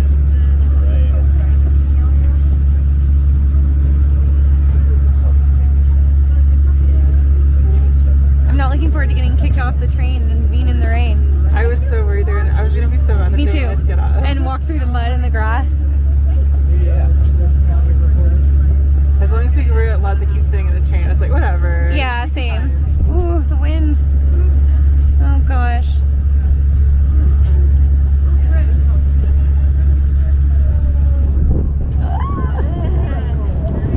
It's okay, guys. We're gonna meet Quincy after this. Ahoy. Ahoy! Oh yeah. Yeah. Oh, it's cold. It's so cold now. Why? Toot, toot. My whole right side is getting rain. Road to Evermore closed. Do you think this is where our train meets with some trouble? There's the other gates.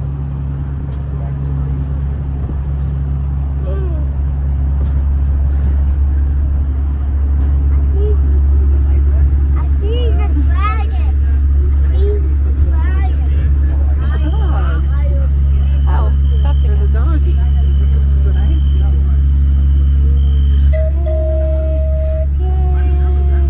They all look miserable.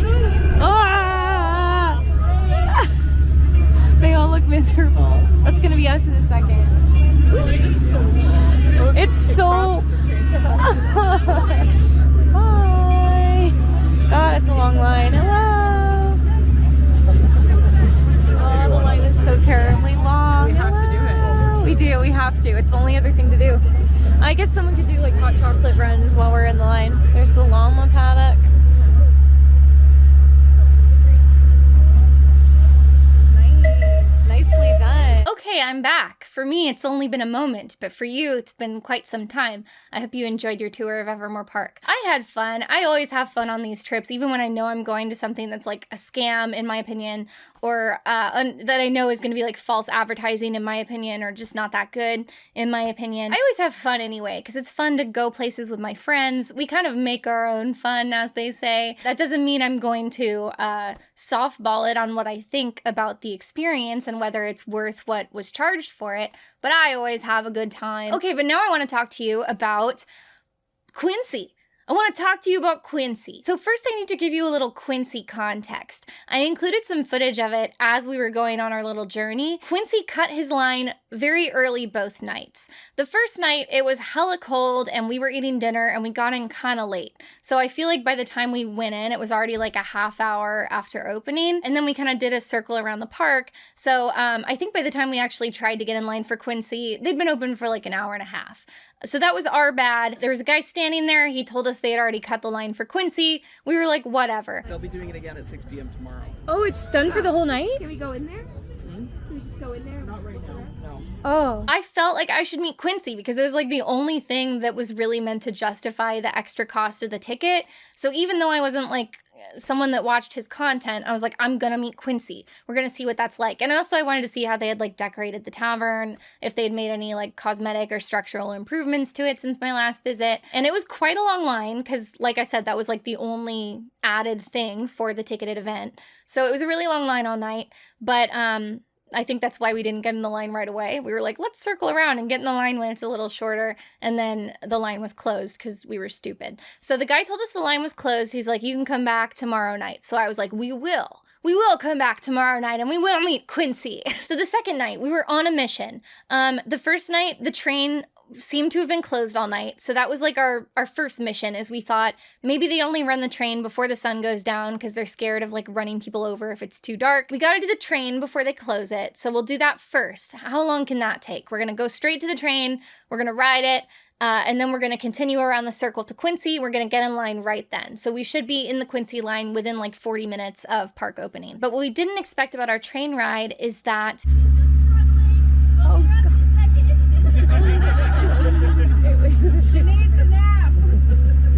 So we had to wait on the train for like a little bit, and by the time we had pulled back into the station, it was raining horribly. It was like absolutely pouring. It was like when you're in Florida and it rains really heavily. It was like a monsoon. So it was pouring rain. We had umbrellas, which we got out. It was also extremely windy. It was this bitter, icy, cold wind. It was so cold, and like the umbrellas were just like being destroyed. Rain was blowing under them and around them, straight into your face, like soaking you. The umbrellas were flipping inside out.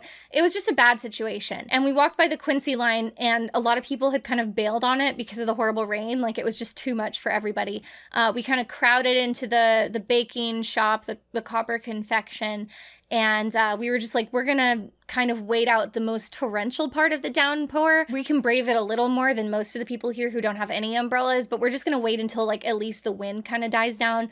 And then we're gonna be troopers. As soon as it's like not so ungodly awful and our umbrellas can survive outside, we're going to get in that line in our umbrellas, and then we'll kind of do shifts and switch out and get each other hot cocoa, and we'll just commit to it. This is just our evening, and we're going to make it work. So we were in the copper confection for maybe like 10 minutes, and then the rain sort of abated and kind of died down to like a sprinkle. A lot of people were still sheltering from it, but like I said, we had our umbrellas. So we went back outside, and they had cut the line for Quincy. And like I said, I think a lot of people had gotten out of the line because of the rain, and they had probably been waiting the whole time, suffering in the rain and the wind and the cold, and they were probably thinking, we'll just kind of abdicate our spot in line, we'll forfeit it, but then as soon as the rain lets up a little bit, we'll get back in the line and it'll be fine. They would have been wrong like we were, because it was too late to get in the line. It actually was the same guy as the night before that was telling us the line was closed, and I was kind of like, this is earlier than the line was cut last night, though. Like, we thought we'd be okay getting in line now. And he was like, yeah, but Quincy has to get ready for the Q&A. So we were like, okay. And then it was the same thing as the night before. They were like, you can't go in the tavern's closed, whatever. So then we just like made a note, like set an alarm on our phones to make sure we at least saw the Q&A with Quincy. Because I was like, we're going to see some Quincy. I know that it sounds silly because like I said, I don't really watch his content. I'm not like a fan, but it's like, this is the Quincy event. This is like supposed to justify over half of the ticket price. So it's like, we're going to see some Quincy on this trip. We were determined. So we went to the stairs at the time of the Q&A. I think there was a little bit of like additional hubbub setting it up. I assume this is probably because of the rain. They had to make sure their mics and their speakers were like ready to go. Quite a crowd formed. Like a lot of people at the event were like there for the Q&A, which is impressive to me because like I said, the sun was going down. It was becoming even colder. It was still very like wet and kind of drizzly and miserable out. Everyone just seemed really miserable, like soaked in their beautiful cosplays. Most people didn't have raincoats because they were trying to dress for the theme. We were some of the only people with umbrellas, as I said. So just a very miserable crowd, but they were like they were troopers. They were going for it. So there was a huge crowd waiting for the Q&A. So then Quincy rolls up like a little bit late. The master of ceremonies like intros him. Didn't you have fun this weekend? Here's Quincy. It's all due to him. And everyone claps. Quincy takes the mic and he's like, okay, guys, it's pretty cold out and miserable, so I decided not to do the Q&A. I'm just going to answer a couple questions that people have asked me a lot. So he answered like, do you actually eat the food you prepare in your TikToks? The answer is yes. He answered why he's called Quincy, because that's not his real name. Why is he Quincy's Tavern? His answer for that one was interesting. I actually hadn't realized, despite watching his content that's like close up of his hands, but he has that birth condition where it's like you have fewer fingers. So I think he has like 2 fingers on one hand and like 3 fingers on the other hand. So Quincy, like 5 fingers. So that was interesting. And then he just plugged his book for like 10 minutes. I guess he has like a cookbook that's coming out. This other girl was with him that I guess is like his podcast co-host and is also on his TikTok. And they gave her a mic and it like wasn't working. And he said something like, I guess that just means you're not meant to talk. Maybe because your voice is gone, we're gonna let you not deny it a little any farther. There we go. Honestly, it's true. It's very, very true. But the cookbook itself is filled with over 70 recipes, with backstories of all sorts of things. We wanted it to be an inspiration for youth. It was maybe 15 minutes total. And then he was like, okay, everyone, you still have several hours left in this beautiful park. You guys have fun. So that was his way of saying, like, I'm out of here. Bye!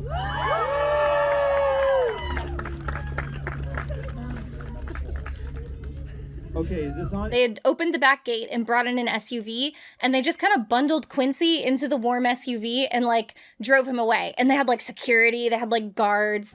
Our timing is impeccable. Not a day goes by when we miss it. Oh yeah, that's critical dice. I think that's how they abscond with Quincy. Yeah. That's why the security's like, don't look, keep moving. Yeah. I don't know. I was really rubbed the wrong way by this. And my friends were trying to give the benefit of the doubt, being like, I don't know what it's like to be like an influencer and have like fans trying to come up to you. And I was like, well, I kind of do. I kind of have a following of like a similar size. And I don't think that's appropriate. I don't think that's cool to like cut the entire thing short. It's like he cut the meet and greet off so he could make it on time to the Q&A, but then he also cut the Q&A. I don't really feel comfortable doing organized meet and greets, and so I don't do those. But if you're going to sell tickets to one, and especially if the tickets are abnormally expensive, in my opinion, you had better stay the whole time and meet every guest, or at least do the promised public speaking component of it so people can see you from a distance and feel like they got their money's worth. Also, if it was truly just the weather that was the problem, they could have always moved the public speaking part into Vander's Keep, which is quite a large venue.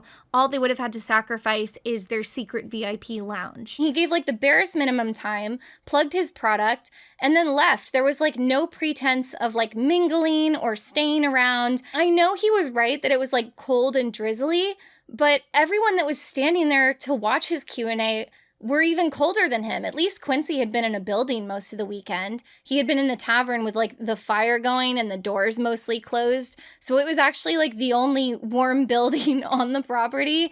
And he was in it almost the entire time, never even came outside. So it's like he was really only in the cold for the Q&A portion.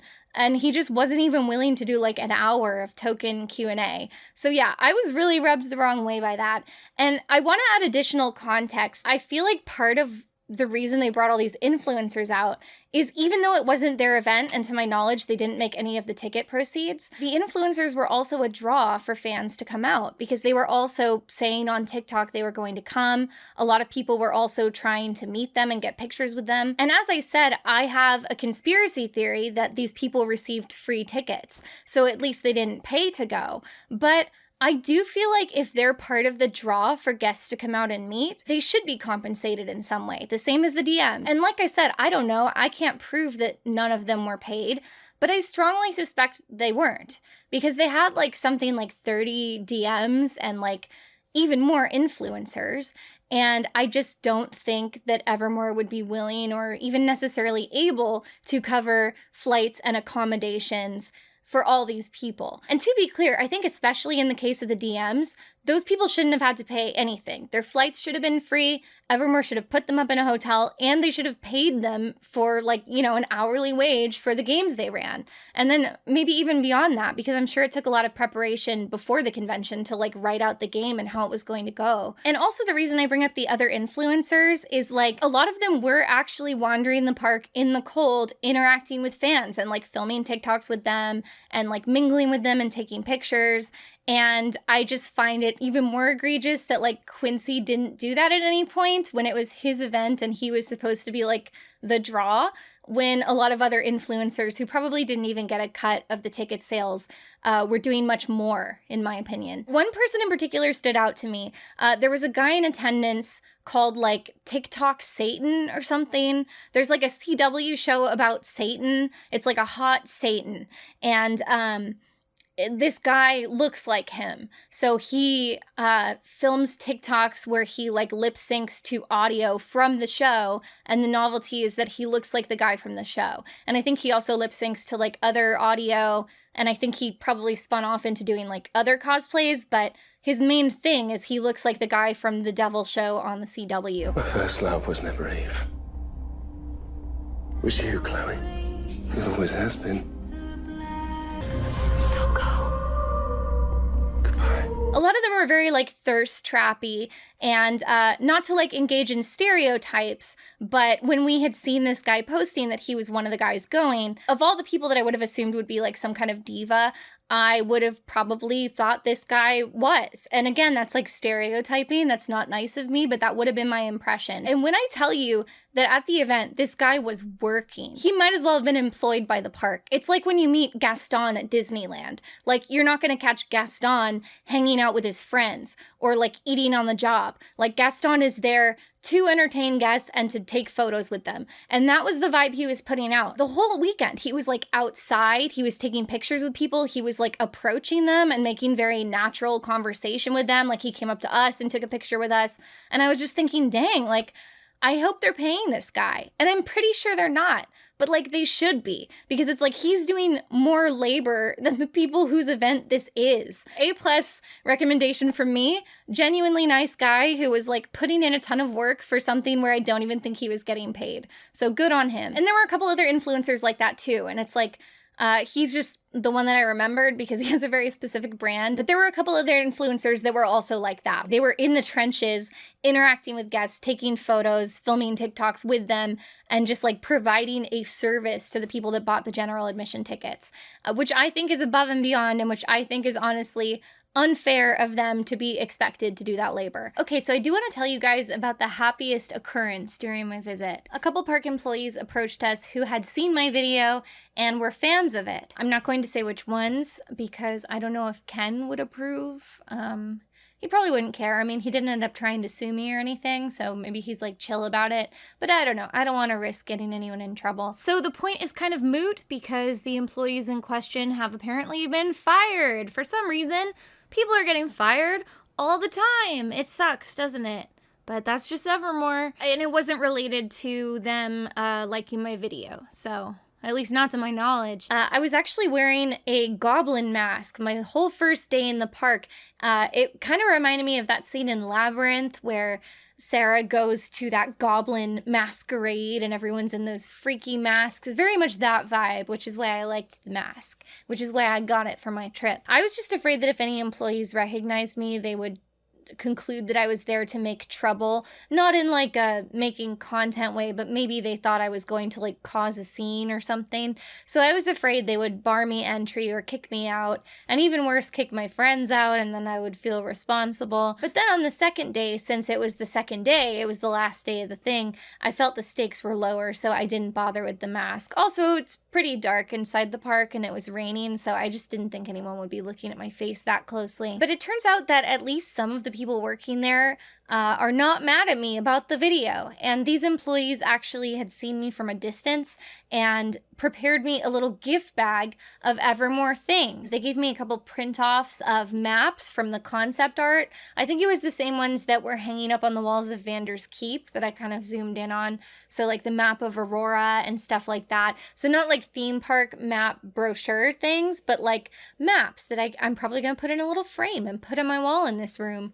Because, you know, it's like my video that I did about it. They gave me this t-shirt, which I'm wearing right now. They put in a bunch of souvenir coins from previous seasons. I got these little binder pockets that hold coins so I can put my theme park medallions in my binder of theme park maps. But anyway, isn't that cool? There's like one that's a wood burned, like wooden thing. This is the one I got on my visit, and all the other ones, I put them in chronological order. They're from previous seasons, or at least chronological order the best I could figure out. And I am the foremost Evermore historian at this point. They gave me some of these tarot cards that were from that like Hero Quest promotion I talked about briefly in my video.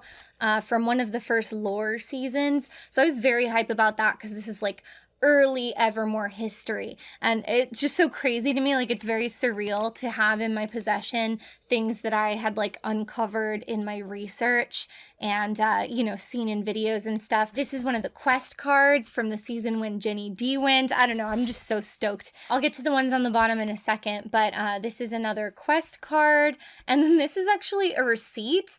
Usually I don't put receipts in my theme park binder because it's kind of weird. They have your credit card information on them, and what if I ever accidentally stupidly held it up for a video and then my credit card information was stolen? But in this case, when I got the hot chocolate, one of the employees told them to comp my hot chocolate. So there was no card run, and it says like the balance is $0. So I was like, there's no identifying info on this, and it has the letterhead at the top. I'm gonna put it in my binder. Okay, and the last thing I'm very, very excited about. This is like the best part for me. Okay, so they had already been really generous and like given me all this stuff unasked for, years old Evermore artifacts that you like can't buy anymore. So very exciting. So I felt really bad. I didn't want to be greedy, but my friends and I were like, we've got to shoot our shot. So I was just like, do you guys still have copies of the card game? I think one of my friends actually asked for me, but I was grateful that they did because I was warring with myself about whether to ask. And to be clear, I was immediately like, I know these things were quite expensive when you did sell them in the gift shop. I do not expect them for free. You've already given me a lot of stuff. I will buy them like at the original cost. But if you have any left, I really, really want to buy a set. And they were like, I'll check. And later in the night, they came out and they found us again. And they gifted us like 6 booster packs of the Evermore card game and also just like a Ziploc bag pile of miscellaneous cards because I had said I really wanted the Wen Weaver card and they had seen that Wen Weaver was like in this Ziploc, so they just brought that out too. So just a wealth of cards and I'm so excited. I took home the big Ziploc and I gave each of my friends a booster pack, and then there were 2 booster packs left that I took home. So I ended up with the bulk of the cards. My set is like almost complete, and then I asked my friends later which characters they got, and we kind of made like a spreadsheet. And I'm pretty sure between all of us, we do have a complete set. But I have a mostly complete set that I'm really happy with. And, you know, it just makes me feel better knowing that we have them like between the lot of us. So look at all these. It's so good. I have so many characters that like I watched in footage from like, you know, the 2019 and 2020 seasons mostly. And, you know, I've got Dervil, I've got Cecily, I've got a Wen Weaver card, I've got Tip Top, I've got like the gate master guy that like escorted the BuzzFeed girl around the whole time she was there. He's like some kind of nutty professor. All these characters that like I didn't talk about in my video, but I knew about. Like there's this guy named Faldo, and his thing is he has like a top hat with a candle on it. I don't know, my friends and I just think Faldo is funny because he has like a funny name and a funny concept. And now I have to tell you guys some backstory, and I think it's going to be fun for you, so like don't worry about it. Okay, so I showed you guys the Wen Weaver scene, Conflict in the Ruins, in my video, which is an iconic scene. I did conclude that it was like the funniest one and also the best illustration of like some flaws in the way they had the characters interact with the guests. So I went with that one. I felt like I had to pick one, but there were multiple scenes that like I had watched in YouTube videos and linked to the group chat, and they had kind of achieved like meme status for my friends and I. One of them that I didn't really get to talk about was the Maxwell arc. So Maxwell is the evil necromancer who killed Wen Weaver, so you did see him in my video. My friends and I thought this was funny, and we also saw a bunch of comments about it, so I'm glad other people noticed, but like it is in fact really funny that like the dark evil sorcerer, like supervillain of the storyline is just wearing like these loose fitted pants that don't look like they're the right length for him, and like a big gingham shirt that looks like it's made out of a picnic table. It's just like not a cool outfit for a villain to have. I don't know what they were thinking. Town meeting, 9:30. So anyway, before that moment you saw him at, Maxwell had a whole story arc. I believe all of this unfolded in like 2019 before Evermore eliminated the bulk of the characters and effectively kind of stopped doing these big storylines. A lot of people watched my video and for some reason thought that when I went, they were still doing storylines. I think it's because of that thing where I did a joke and I recorded myself going, "Speak up, buddy," but I wasn't there. I just moved far away from the mic and then yelled that like I was yelling it in real life, and then I edited it in with movie magic. But no, they were not doing any kind of scenes or storylines when we went. I tried to make that clear, and they're not doing them anymore. So like I saw a lot of people in the comments like, it still looks fun to go and see them do these big story moments, and it's like they don't anymore. They don't do that. So anyway, this was all in like 2019. This is when they still had characters and big story arcs. For like at least one season, but maybe even longer, Maxwell was an actor. There was an acting troupe at Evermore, because again, this is when they still had a bunch of actors and a bunch of characters. So Maxwell was like kind of a comedic character. He was like a goofy, sleight of hand magician, and he sang songs and hung out with his acting troupe. And I think they gave little plays that like explained the history of Evermore at one point. And then they did a season where a bunch of characters started getting murdered. It was a grand mystery around the town, like who killed so-and-so, but it wasn't even just one character. Like they just started killing a bunch of characters. I think this was all in one season. It was like 4 or 5 people were just like dropping dead, being found dead, being poisoned.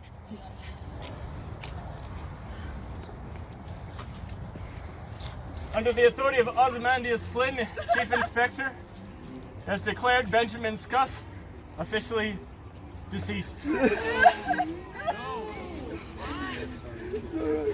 currently do not know the cause.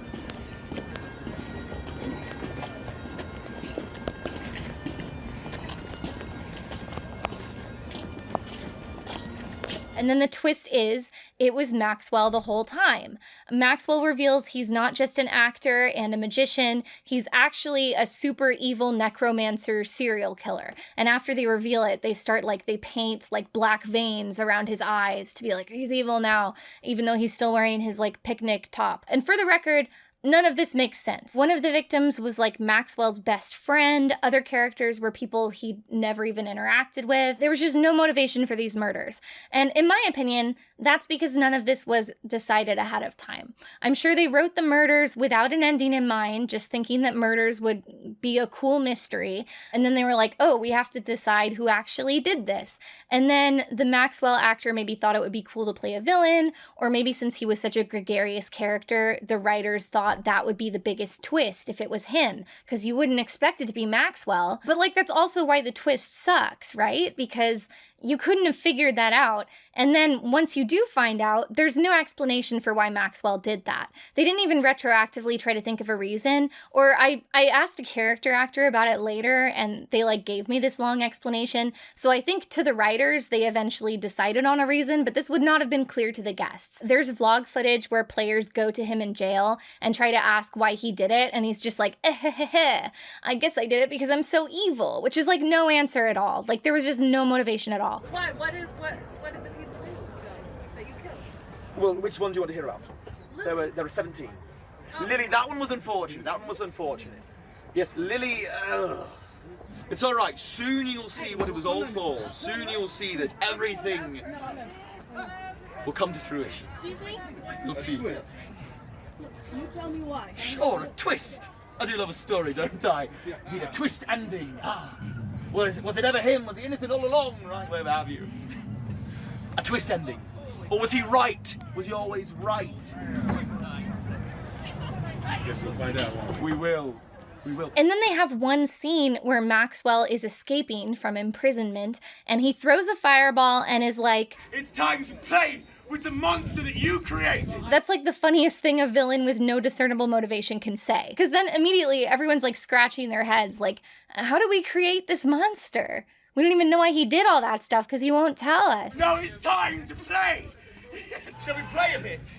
Would you like to play? What about you? Would you like to play? So fast forward to me finding out Evermore had once sold a card game. I find a very low-res image online of some cards, and I post it to the group chat, and my friend Kate zooms in and is like, oh my god, the Maxwell card says, it's time to play with the monster you created. And that just made me want the Maxwell card more than anything. I had thought this line was just an improvisation, absurd in how little it makes sense, but you can kind of forgive him for saying it in the moment without thinking about it. But then to find out it was not only remembered by the writers, but apparently they thought it was like Maxwell's best line, his catchphrase. I'm just obsessed with this. I talk about it all the time. So all that to say, I got the Maxwell card, and it is time to play with the monster you created. Look at this, it's so good. I totally get why the Realms deck like flopped as theme park merch, because it was like $100 for the deck when they sold it.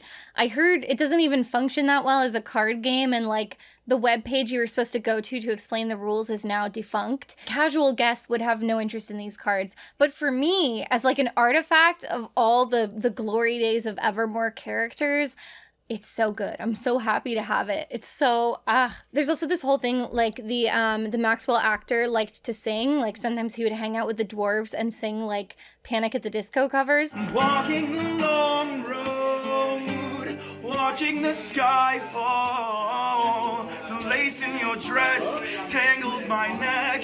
How do I learn? At one point, the actor like thought of an original song that was like the Evermore anthem. When I was a young lad, my father, he told me, so we'll fight, and we'll fight, and we'll fight now for freedom, and we'll fight, and we'll fight, and we'll fight until morning comes. And everybody was like, okay, we gotta sing that song. So we'll fight, and we'll fight, and we'll fight now for freedom. It's also like a cumbersomely long song. None of the performers ever feel that confident in the lyrics, and they just keep adding more verses. Rise to the challenge, claim your prized trophies. The children and the voiceless carry on as a wheel. It's Maxwell's song. It's a new verse. I've never heard that verse before. And then when Maxwell turned evil, they still wanted to incorporate the song somehow, so they're like, maybe we can summon evil Maxwell by singing his song. Now for freedom. Let's try that all together. Which, like, that doesn't really make sense, but okay. And we will need you to help us sing, all right? Well, who wants to start?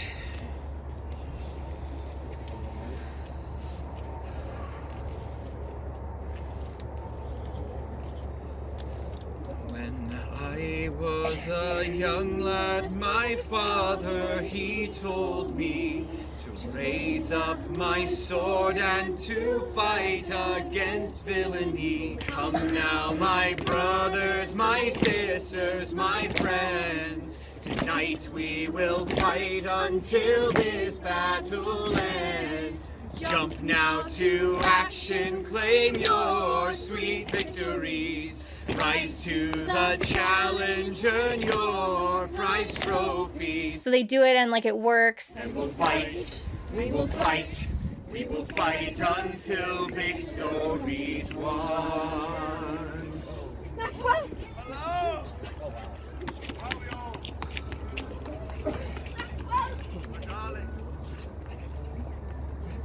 I don't know. It's just a great moment in Evermore history. So now in conclusion, I want to go over the changes and the current state of the park. And I've made notes. I noticed that some of my suggestions were specifically incorporated. They still don't have a tree with a face named Jenny, so I take that a little personally. They did add a wooden sign with a permanent map near the entrance to the park. The cafe at the front is open. It's no longer a gift shop, but it's like a little cafe. Barter's Post East is open. If you'll recall, that's like a food service window, so it's not an additional building you can go into, but at least it's not empty anymore. They improved the candy displays. They have Pekin windows now at the Nettleton Mill, which is the water wheel house. I've just learned all the names of the locations because I've spent too long researching Evermore. They improved lighting on that one path. We noticed that all of the actors we saw this time now seem to travel in buddy pairs, and it felt intentional. So I feel like that was their way of trying to address my concerns about actor safety. So that's very good that they took that into account. They added a bunch of glued down letters with clues to quests, which is one of the things I suggested. They have a small selection of merch now, including like the shirt, which I got, and then they had tote bags, which I also got. They also added some of the unlicensed items I suggested that they add, like elf ears and flower crowns. The water wheel turns again now, so that's good. And then finally, they added a couple photo ops. Like there was a stake with red lights and fog around it, so you could pretend you were a witch being burned at the stake. And there were hanging prisoner cages you could climb into, so that was cute.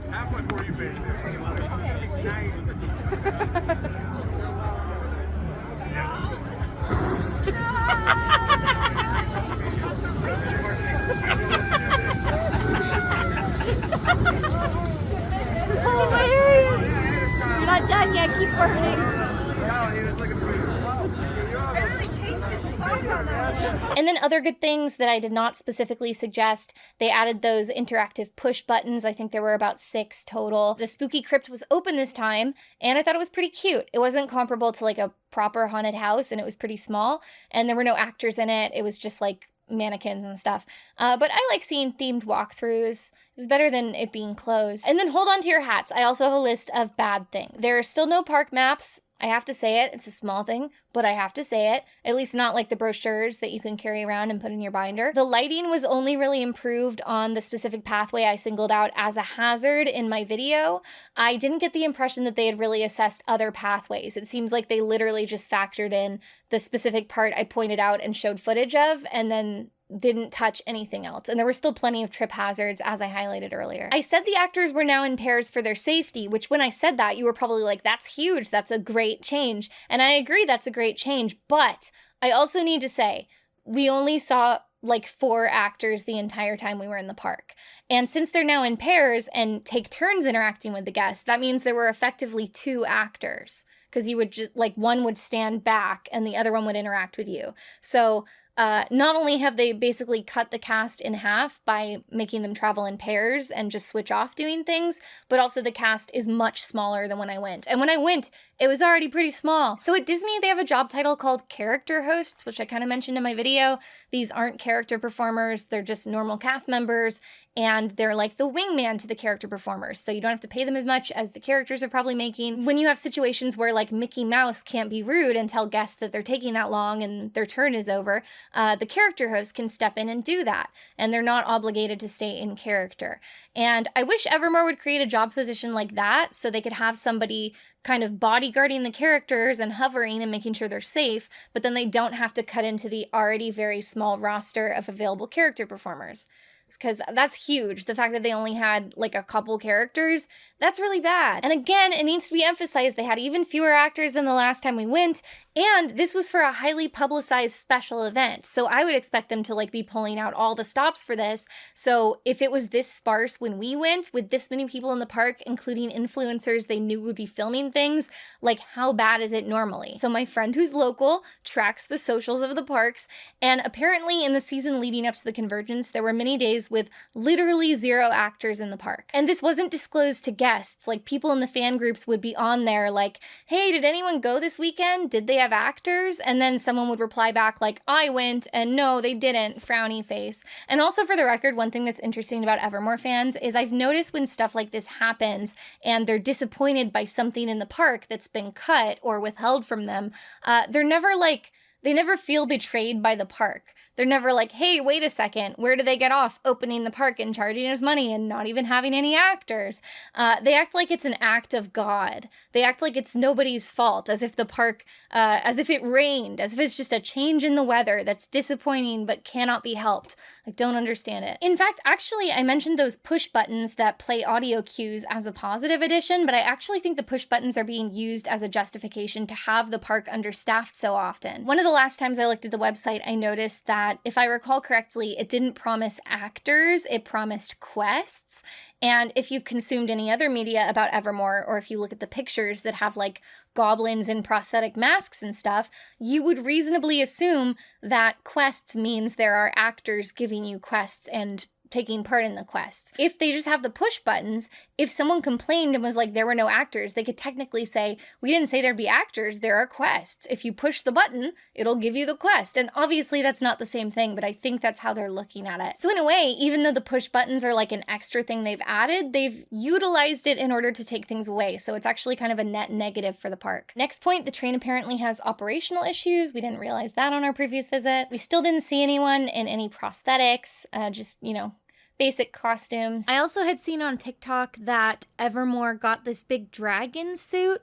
They seem to bust it out when they know influencers are coming, so I really thought we would see it at the Convergence, but we didn't. And I was kind of surprised. Again, I really thought that because they were counting on so many content creators being there and like shooting content to promote the park, I thought they would bring their A game. I thought they would have every available costume pulled out of storage, ready to go, but no. I mentioned that they had those written clues hidden around, which was something I suggested and is a positive addition. However, all of the written clues seemed to only contribute to quests where you decode a cipher. Now that they've opened Drakenhaven, the main attraction inside that building is like a big Rosetta Stone in the center. It has like 4 different facets, and each face has 3 or 4 different fictional languages that you can try to decode. And it's in Rosetta Stone style, so it's not just like an alphabet, it's like it's the same text, I think. It's like the same text written in the 4 different languages, and then you have to find a passage that's written in English, and then you have to like reverse engineer the alphabet from that,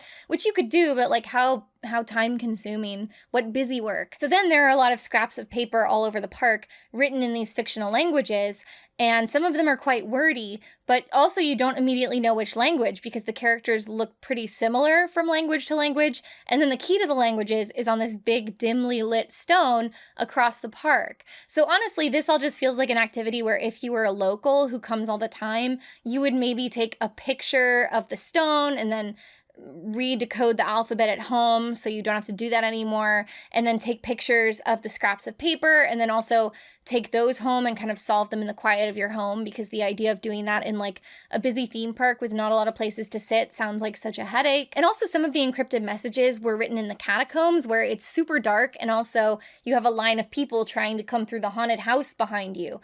And if you wanted to take a photo, it would probably have to be a flash photo, and that would like ruin it for everyone else, so that's not really practical. Also, once again, I don't really feel confident that if you solved these scraps of paper, they would say anything that actually leads you to another step in a puzzle. I think they'd probably just say something like, "Dear Bartholomew, the delivery of lacewing extract has been delayed. Please inform the tavern keeper that the wolfsbane potion cannot be completed until the next full moon." And then maybe if you were like a regular guest, you would later find out that this was foreshadowing some kind of werewolf plotline in the next season. But from a practical standpoint, it wouldn't actually help you to progress farther in any kind of story or do anything interactive with it. In the case of the quests at the Convergence, it was like only the cipher stuff, I think, and then it was also the push buttons, but that was weird too. We kept accidentally finding middle or ending clues of quests, but then had no sense of like what to do about that. Like we figured out how to trigger the effect in the mausoleum, but then after it played the little audio clip, there wasn't any clue about what to do next. It's not like the witch was like, take this code word here or whatever, or even any keyword where you're like, I think that's the part I'm supposed to remember. So based on that, it makes me feel like that audio clue was like the culmination of a quest and there wasn't meant to be anything after it. But if so, that was like pretty unrewarding too, because it was like kind of understated. I think I read later that maybe we were supposed to trigger the audio cue in the mausoleum and then not pull anything specific from it, but just like go to one of the character actors and be like, we did this thing in the mausoleum mausoleum, and then they would just be like, good job. Or maybe they'd be like, now you're a member of my guild. Again, not very rewarding, like doesn't flow into a next step of anything bigger, just kind of like, good job, you did it. You saw a clip of us pressing the button at the carriage with like the really long audio clip, and then eventually it told us a secret knock, and they had actually rigged the door at the water wheel house, so if you knocked on it in that sequence, it would detect the correct knock pattern, which is pretty impressive. They must have had to buy some kind of fun little gadget or like set up a mic with some kind of like software to detect it real time, so that's kind of cool. But then after we did it correctly, a character behind the door was like, the secret ingredients are, and then they listed off like 3 ingredients, and we were like, cool, but since we got the secret knock from just a button that played an audio recording, we don't have like a character to take this back to. We don't know what to do with it. So it was just like another dead end. And then the push button outside the tavern where I like tripped over those bricks, that one was Quincy's voice, which I assume was recorded special for the event. So that's fun. And that recording to me seems to imply that maybe we were supposed to take the ingredients to Quincy, but Quincy was impossible to meet, as I already said, so either I misunderstood what to do with that clue or the quest was poorly planned. Could be either one. But anyway, just a lot of dead ends and ciphers that we were like, I don't have time for that. Okay, next thing, even though Drakenhaven was open, Vander's Keep, which you'll recall was like one of my favorite interiors, probably my favorite one because there isn't a lot of competition, that was permanently closed.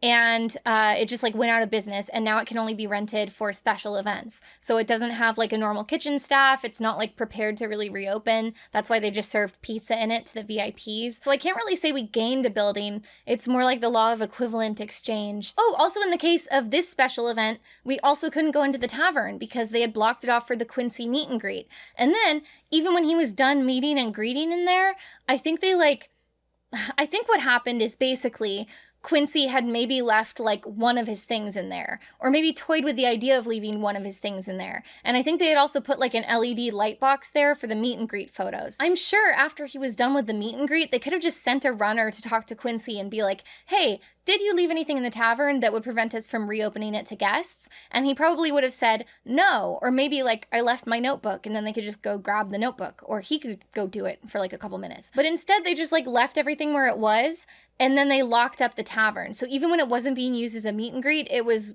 totally gate kept from the guests. We saw a couple like VIP TikTokers go in to like record stuff in there, but then they like, even when they weren't doing that, they wouldn't reopen it. I did eventually get to go inside because one of the employees that liked my video unlocked it for us and let us go in. So we got to like look around, and this time it actually smelled really good because it had smelled like body odor on my last visit. But now that it was like empty of guests, it's good to know that the odor has not absorbed into the wood. In fact, I think because of what the fireplace was made out of, they had a fire going, and the whole interior had this beautiful like cedar smell. And then also with those big barn doors closed, which they normally aren't in operating hours, it got really toasty and warm inside. So it's good to know Quincy was warm while everyone was waiting in the cold to try to meet him. Can you tell him a little bitter about that? Surprise inspections. Oh, it's warm in here. Ooh, it's nice. It smells nice. Oh, those are for Quincy's autographs, the Sharpies. Really? Even Quincy touched this pen? I'm gonna lick it. Ugh, there. Wow. It smells really nice. It's different than last time. All right. Oh, that's good. That feels nice. Dear. Cool.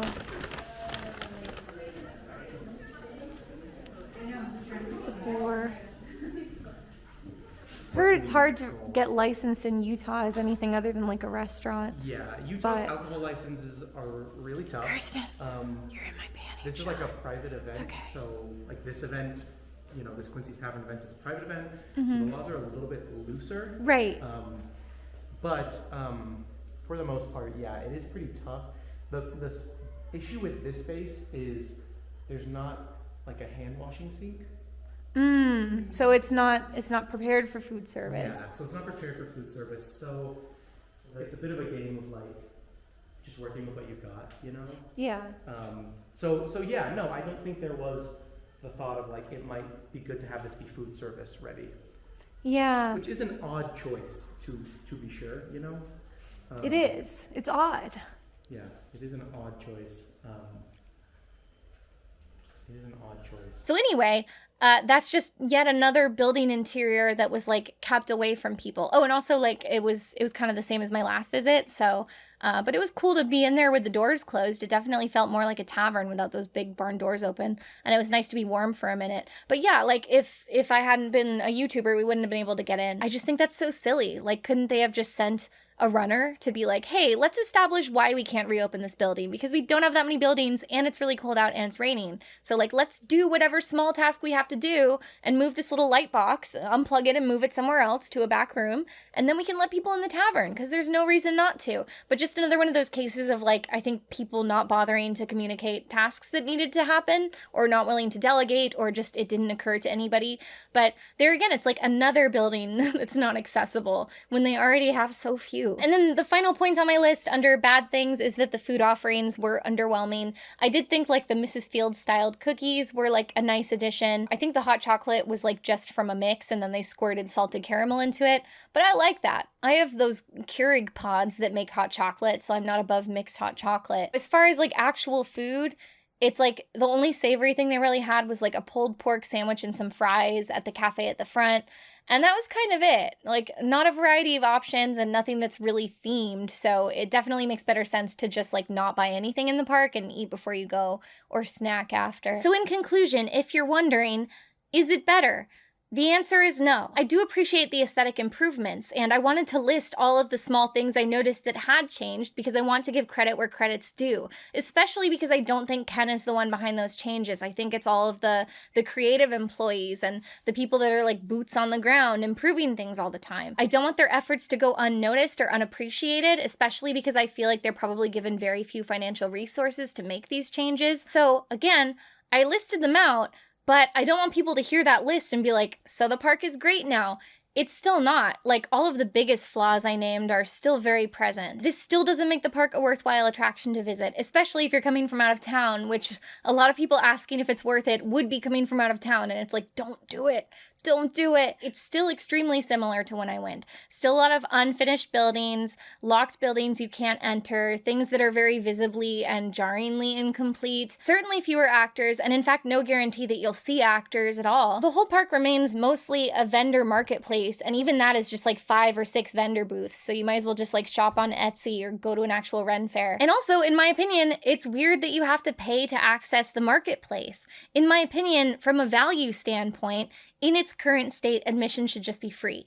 And then you pay to do the train or archery or whatever a la carte. And I understand why Evermore doesn't do that, because they would probably go out of business if they did that because they're in debt. But nevertheless, I just don't think the offerings are actually worth an admission ticket. And also the Convergence was certainly a scam, in my opinion. I read feedback from the few ticket holders who weren't influencers and definitely did pay the $1,000 ticket cost, and many of them were quite disappointed by what they got for their money. And meanwhile, all the influencers, who I suspect went for free, posted a ton of content on TikTok of themselves dancing and lip syncing to silly audios while in the park and tagging Evermore Park.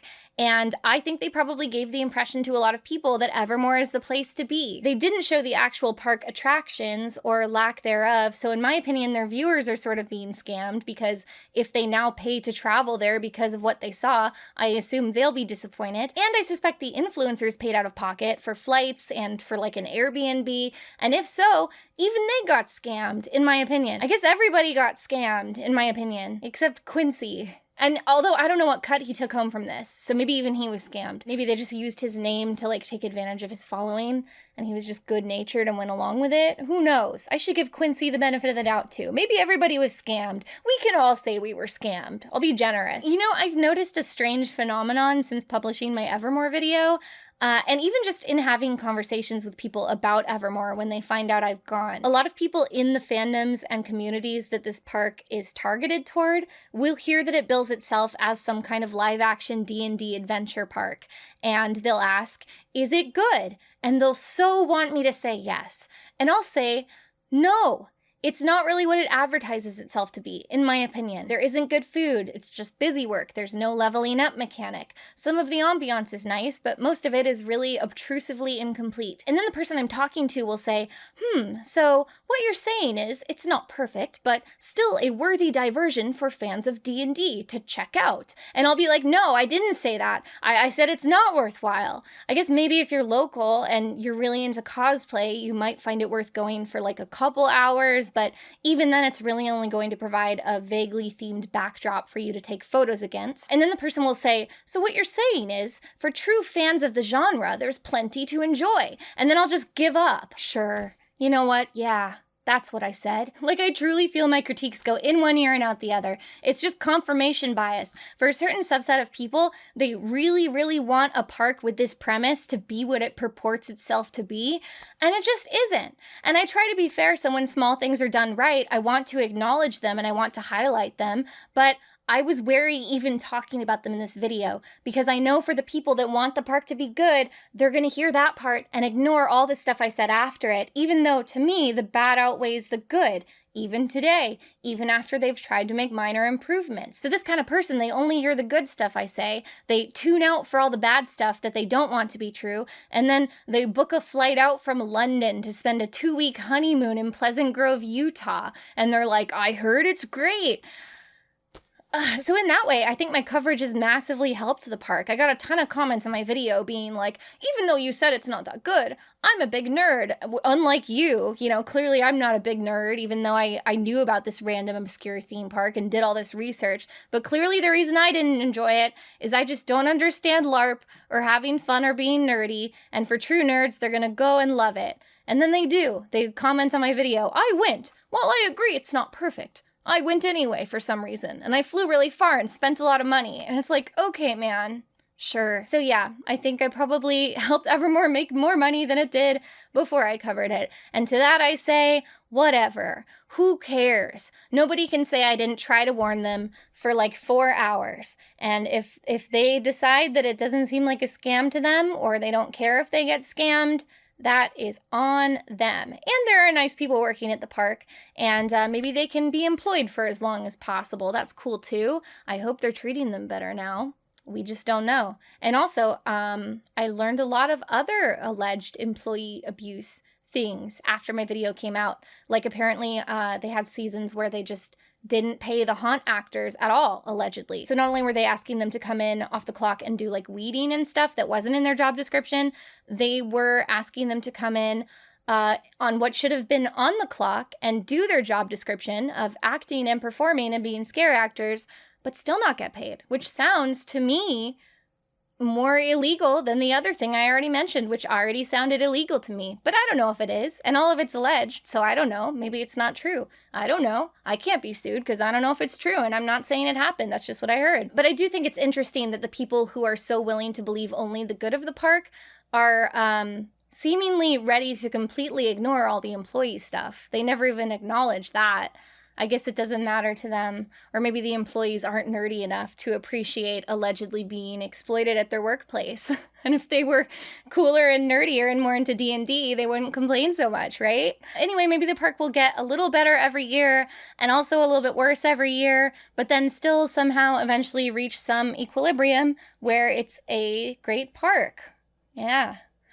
I do know I'm never going to trust anything the park advertises. That's just my opinion. Will I go back? If I'm in Utah, yes. I've devoted so much time to researching this park. It's like a train wreck. I can't look away. Hopefully it's never a literal train wreck because now I know that the train has some operational issue. If I'm in Utah again, I'm gonna do another day at Evermore. Nothing's gonna stop me. But should you go to Evermore? No. In my opinion, no. Especially if you're not local. God. I hope you enjoyed this return to Evermore. I'm sure a lot of you are super Evermored out after watching my already super long video about it the first time. But some people like extra content, even if that's also really long. And also just understand that for how long I spent researching this place, for every hour in my Evermore video, there are hours of things I didn't even tell you about. And Evermore is always going to be a huge curiosity to me. And I have a t-shirt now, so maybe it was all worth it. Oh my god. Maybe if we sing Maxwell's song, he will come out. Okay, do the flame, do the flame. Do the flame, do the flame. Now say something so quiet we can't hear you.